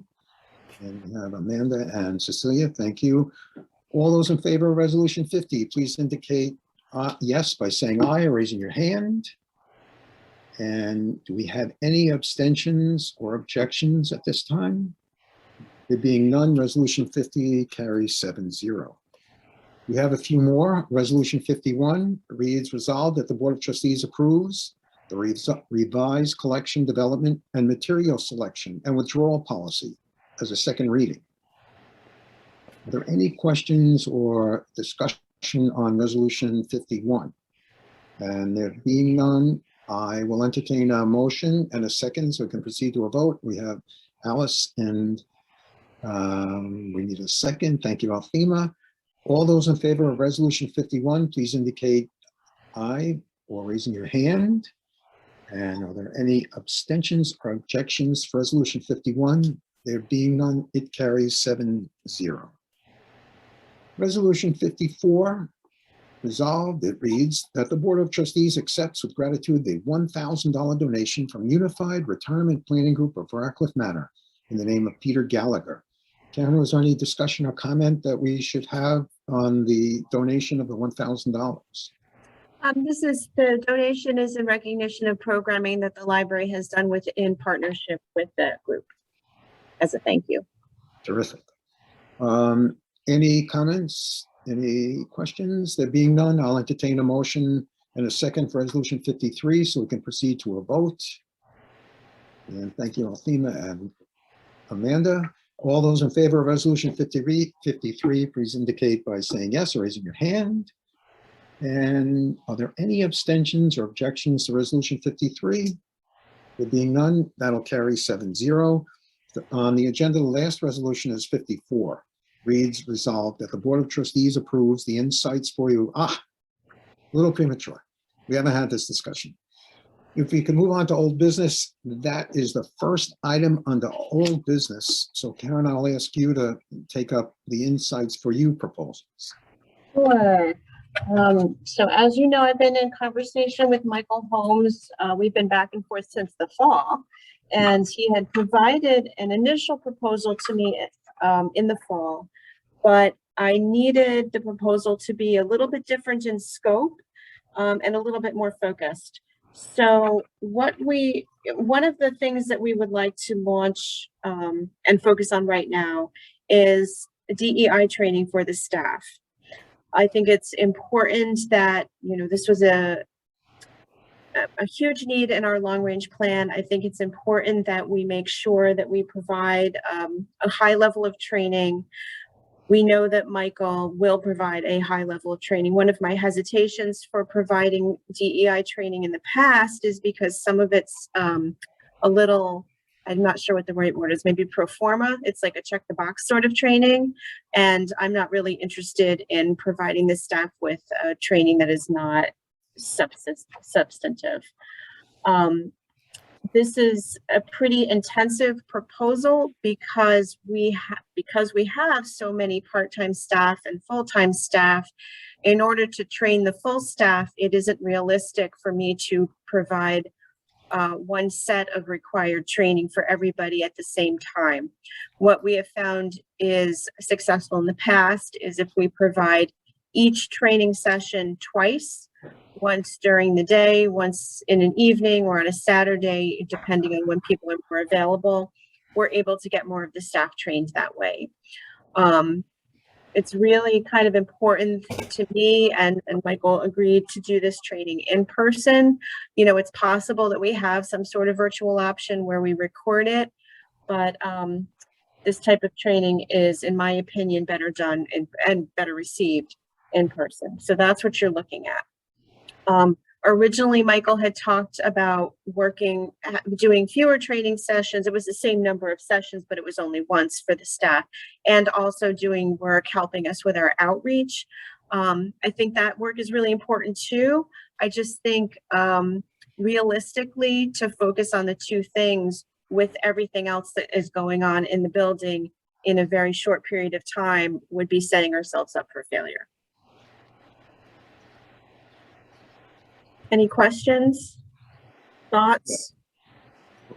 Are we being asked to vote on the material that came in the packet then?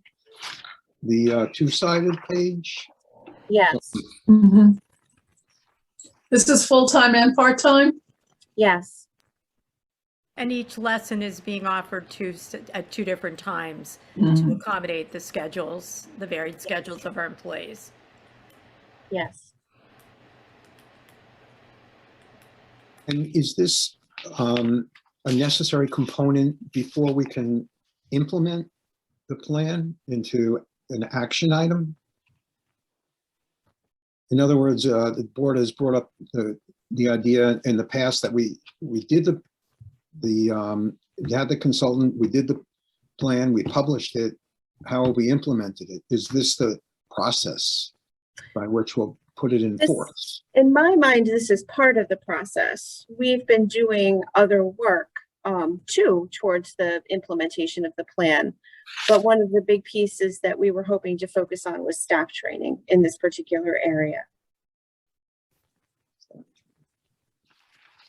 And by the way, in your report, the staff all seem very engaged in the process. Their subcommittees, they seem to really be enjoying it, right? And it's my impression that the last time you did some sort of training on a Wednesday, the staff were so grateful for it, right? And it's my understanding that a lot of people are very moved by this work, and that these classes these trainings will be well received. That's my hope. I think it will be. Oh, I just had a thought and it went out of my head. I'm sorry. Then let me ask this, on the flip side of what Alice You're brought young up. for that, Karen. People are reacting negatively. Is there something built into this process that will handle personnel or personality issues? So one of the things that Michael included in his proposal here is individual coaching that could be offered on an hourly rate, in addition to the fee for the training. You have to forgive me with this question. It's out of ignorance. I don't have an agenda. Is this being presented as a prerequisite for working at the library, or is it meant to be a means of enlightening people and becoming more effective in their being a member of society and working at the library? In other words, I'm concerned, I can't get my head around this. This is not my background, and that's why I say it's in ignorance I ask these questions. What's the approach? I can't get a feel for where we're coming from with this training. So my feeling is it's kind of a little bit of both. We know from the work that we did in our long range plan that we have need for improvement. We know that. We know that we haven't provided staff with meaningful training in DEI really at all. This is an effort to move forward in that. It's an effort to make people to encourage people to approach their work differently, yes, and hopefully they'll approach other areas of their lives differently as well. We're trying to make this training as required as we possibly can. I mean, I understand people have other people who work other jobs have sometimes other obligations that they simply cannot get out of, so we'll have to work around that. But we would really like this to be a required training that people take in order to do their work at the library. So does it have to be in the job description? Do we have job descriptions that include training, specific training like this? When we have our job descriptions, they will say things like, I don't know, keeps abreast of developments in the library field or something like that. And that encompasses all trainings. None of the job descriptions specify certain types of trainings, but our long range plan does have a focus on DEI efforts. So is it sufficient that the Board of Trustees has adopted the strategic plan, that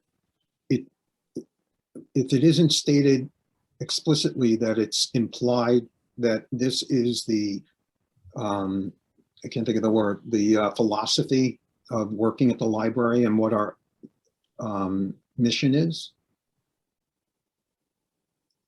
So it's sufficient to have adopted it, that it becomes everyone's responsibility. Right, right. So an example of that is, as we are developing the performance evaluation forms that we're using for people, we are referencing the long range plan in the performance evaluation forms. So people are expected to follow whatever long range plan we have adopted. So, 3, 4, 5 years from now, when this plan is no longer in place and there's another plan in place, that is still considered the responsibility of the staff to adopt the goals of that plan within their job description, whatever that may be. Karen, in the state ed department, there are required staff learning, hours. Right, yes, that they have to account for. For instance, like when I teach youth mental health first aid, they can get credit for that. There are no requirements for CSEA employees to have staff development? No, the only requirements that are in place right now are like state mandated required trainings, like the sexual harassment training. That's a required training that everybody has to take. Yes. And if somebody received their Masters of Library Science in 2010 or later, they're required to get a certain number of continuing education hours every 5 years. I'm not entirely sure what it is, but it's not anything particular. It's whatever continuing education trainings they happen to take. Well, Those then are the going only forward, requirements. we need to think about adding this, not now in the contract, but going forward, as we continue to do this kind of work. That may be something that we may need to add, to think about adding. And I think this makes it a living policy. I mean, it's not just text on paper. This is, we want you to understand, we want you to have these conversations. If, dealing with people of color or people who have limitations or people who identify as non-binary is something you haven't had experience with, we want you to think about that, because you will, run into people who have an experience that you are not aware of. And we just want you to keep these things in mind when you're, presenting the face of the library in the course of your job. Right. So I think absolutely, we are a customer service organization, right?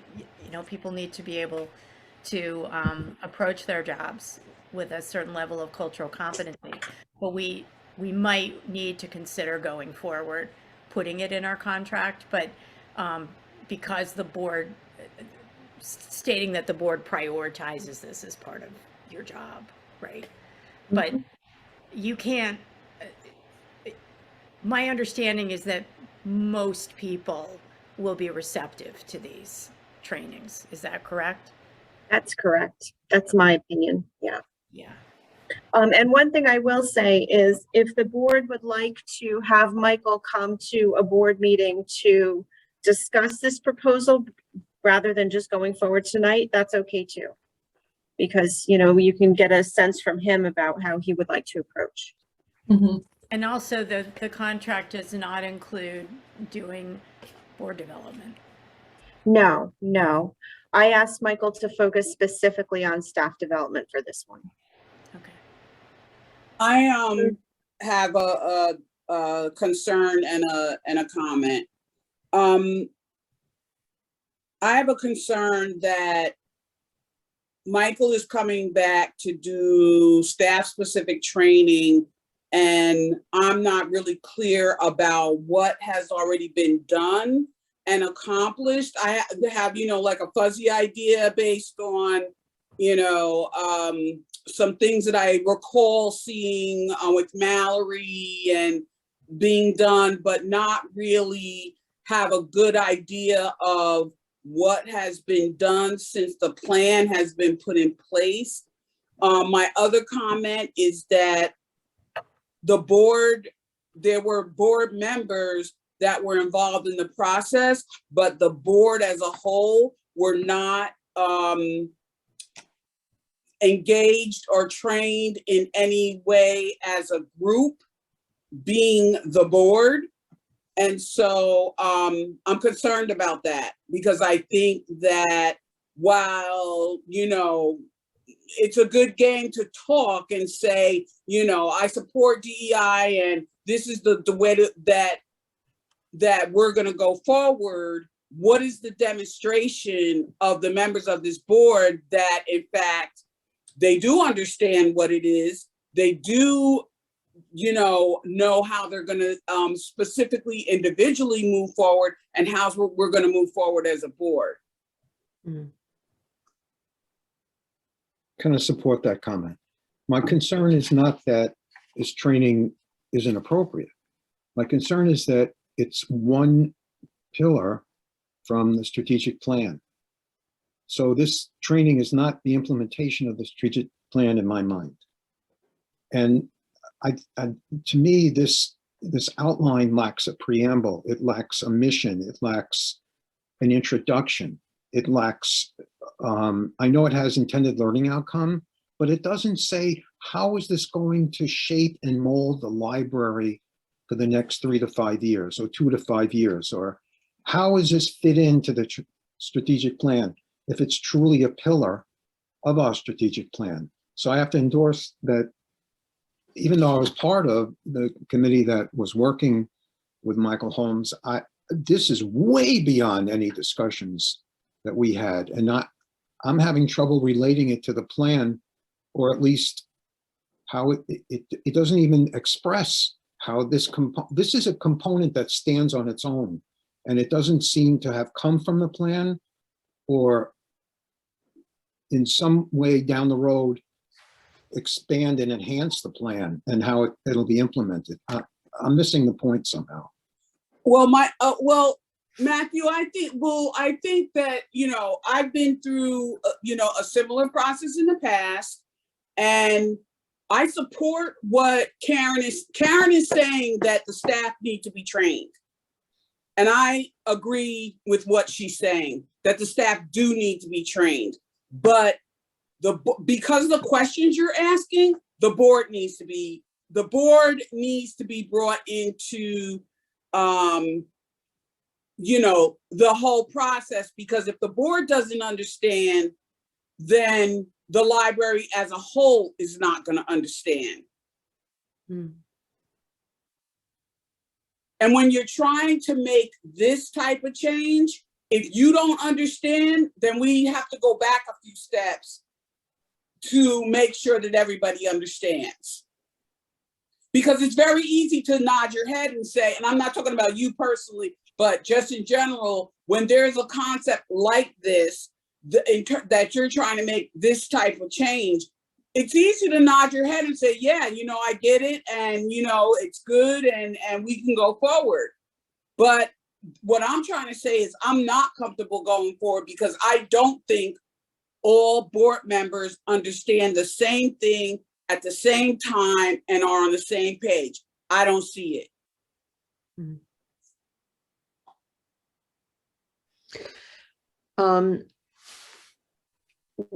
Not an answer to what you just said, Shandi, but to continue the discussion along other points. I'm, Karen, there are two things here. One, I think you were saying you were going to cover this contract half of this fiscal year and then into next fiscal year. Depending on the So- time, yes. So that being the case, in thinking about this, this is, let's say it's going to continue until for the next 15 months or so. I don't think it's going to be that long, but into the next fiscal year, I would think, yes. Okay. But I am also concerned about the our strategic plan, and if this is in reaching out to the community. It's like I want to bring the community in somehow also. So we're sort of going, well, the board needs to better understand, the library staff needs to understand, but the community, I feel like we've been talking about this for a long time and we still haven't broached the community yet. And if we keep putting it off, you know, it's like, it's too much into the future when we're bringing the community into the discussion. So whatever we do, I don't want to put it off any longer than we have to. So it's a time element also that I think is really important here. But I agree. I almost feel like I'd like to be part of these discussions, even though I know as a board we shouldn't be, but there's a lot here. And, you know, we need to grasp it also with the same language. In Michael's first proposal that he put together for me, it did include that community outreach piece. I had two concerns about that. First was time. His proposals are time limited. So if we don't get the work done in that period of, we have to get the work done in that period of time. That's, you know, that's how the long range plan was. And I would hate to take on too much all at once that we just simply can't get done with the amount of other things that we have on our plates. So at that point, I felt I had to make a choice, and I don't necessarily think it's the right choice. It was just a choice. One reason I did make that choice, though, was I heard some, you know, in conversations with some folks, staff and others, there was concern that it's very nice to go, we need to go out into the community, invite people to the library and learn about the community. That's important work to do.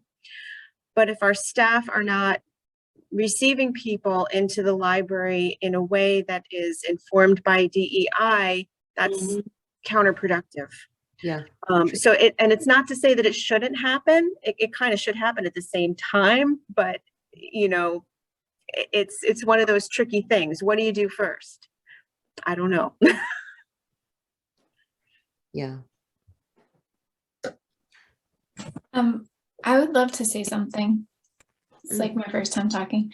Shandi, what you said really resonated with me, especially as a new board member. I've read the long range plan, but I haven't heard you all talk about it, or haven't understood like how it will come to life, right? So not only was I like not on the committee, but I just like wasn't here at all. So, and it sounds to me like from what you've shared, Matt, what you shared, Shandi, and what you shared, Amanda, that like there's a need to like revisit it as a whole and sort of like make sure that we're pulling like the thread of the story, right? Like why is this the plan, and like how is it going to move forward, and like what are these different pieces that are moving forward and when. And I understand that all of that might not be figured out yet, but at least to like bring folks along to like what this moment is and why this training is like the intervention for the staff at this time. I would love more information, what you said, Matt, like about sort of contextualizing the proposal within the plan. That would be something that I appreciate, but it also might be because I'm new to all of this. So yeah, those are my thoughts right now. Well, thank you. And I want everyone to give consideration whether we should proceed to Resolution 54, which is approval of this proposal.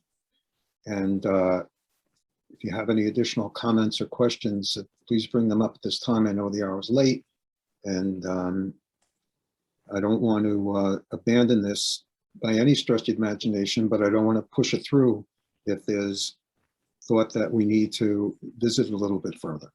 I would like to see how is the staff working with what we have so far. Like, I guess I kind of feel like you know, we worked on the plan, we did it, I love it, but I just like, how is the staff working with what we already have? You know, and I also was kind of looking to think that maybe like we have a real, I don't know if we ever really formally like pushed out our plan, like, you know, like, hey, we did this plan, this amazing plan. I know we had spoke about, you know, outreach and things like that. So, you know, I love what's written there, but I guess I would want to know like how far, like what has been done so far before getting more training, or how they're reacting to it, what we have so far. How the staff have reacted to it, or the community? Yeah, or how the staff, and I guess how they're working through it and working with, you know, like what was done. I mean, we did get to work with some of them on putting it together, but you know, just the rest of the staff, you know, you know, how they're working with the document, working through it, or just the concept of what the document, what it means. Right, so I can give you examples of how they're working with it. I can't give you everything because that would be like a whole other meeting of a couple hours. But I can give you some examples. So when the department heads, for instance, sit to plan the programming, I'll just take that as an example with their departments. They will try to tie the programming to the long-range plan, or I should say try to tie the long-range plan to the programming. So when they look at their programs, they'll say, well, is this a need identified in our long-range plan? Is this something that we have identified in our long-range plan? When Diana and I started talking about the career development project, that's a long-range plan project. We want to do that. We want to fund it. We've had planning meetings about that.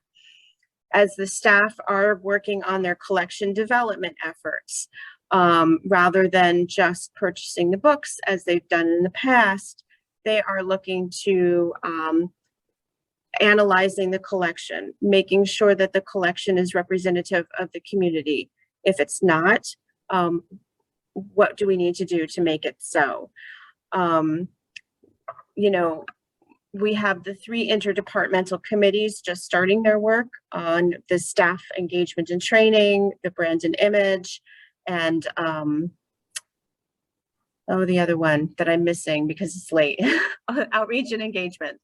And, you know, all of their work is tied to the long range plan, where they are identifying a particular pillar of the long range plan and looking at the library as a whole and making decisions about what they want to do going forward. It's gotten to the point, you know, another example is in filling our librarian 2 position. We could have filled our librarian 2 position back in the summer if we just did it the regular way. But we wanted to make sure that we had a diverse pool of candidates to pick from and that they were on a civil service list. And that took a really long time. So, you know, but we were intentional. We could have done it the easy way, but we didn't. We decided that the long range plan was a priority and we did it a different way. The performance review process that we're rolling out is intrinsically tied to the long range plan. It's specific to the long range plan. So all of those things, you know, all of the things that we do service wise and planning wise, we try to think about the long range plan and is this something that we should be focusing on? And if we should, are we focusing on it in the right way so that it fits within our long range plan? It's gotten to the point where everybody is saying everybody's talking about the long range plan when they're talking about projects. Well, this is part of the long range plan. I'm doing this because it's part of the long range plan. I want to do this thing and focus on it because it is named in the long range plan. So it's sort of permeated our everyday in a way. Could we ask him to add work with the board too? We can ask him anything. Do you want to pay for it? I understand, but I think for us to really get a understanding of the costs, Cecilia just put something in the chat about he should work with the board too. Right, Cecilia? Did you? I guess I was intending to express that he should present to the board what he did on his chart in the back, so he could kind of break it down and answer any questions and be more specific and contextualize his proposal. And it seems that the consensus is that people want to hear from him directly. So another comment is this. While I, like I said, I can understand, staff training, but do the staff need training because they're saying, I don't get it? Or do they need training because they're resistant? Do they need training because, there are,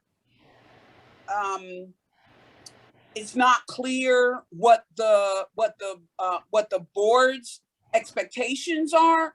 That's what I'm at a loss for. And I also know that initiatives that have to do with,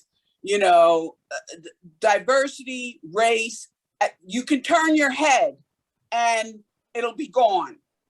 Because if people don't understand it, or people don't want to do it, or people, it won't happen. And so that's why I'm not exactly sure what's going on with the staff as it relates to, I understand what you're saying, Karen, about they're talking about it, they're looking through the lens, but then why do they need training? The board clearly doesn't understand. So what do we do now?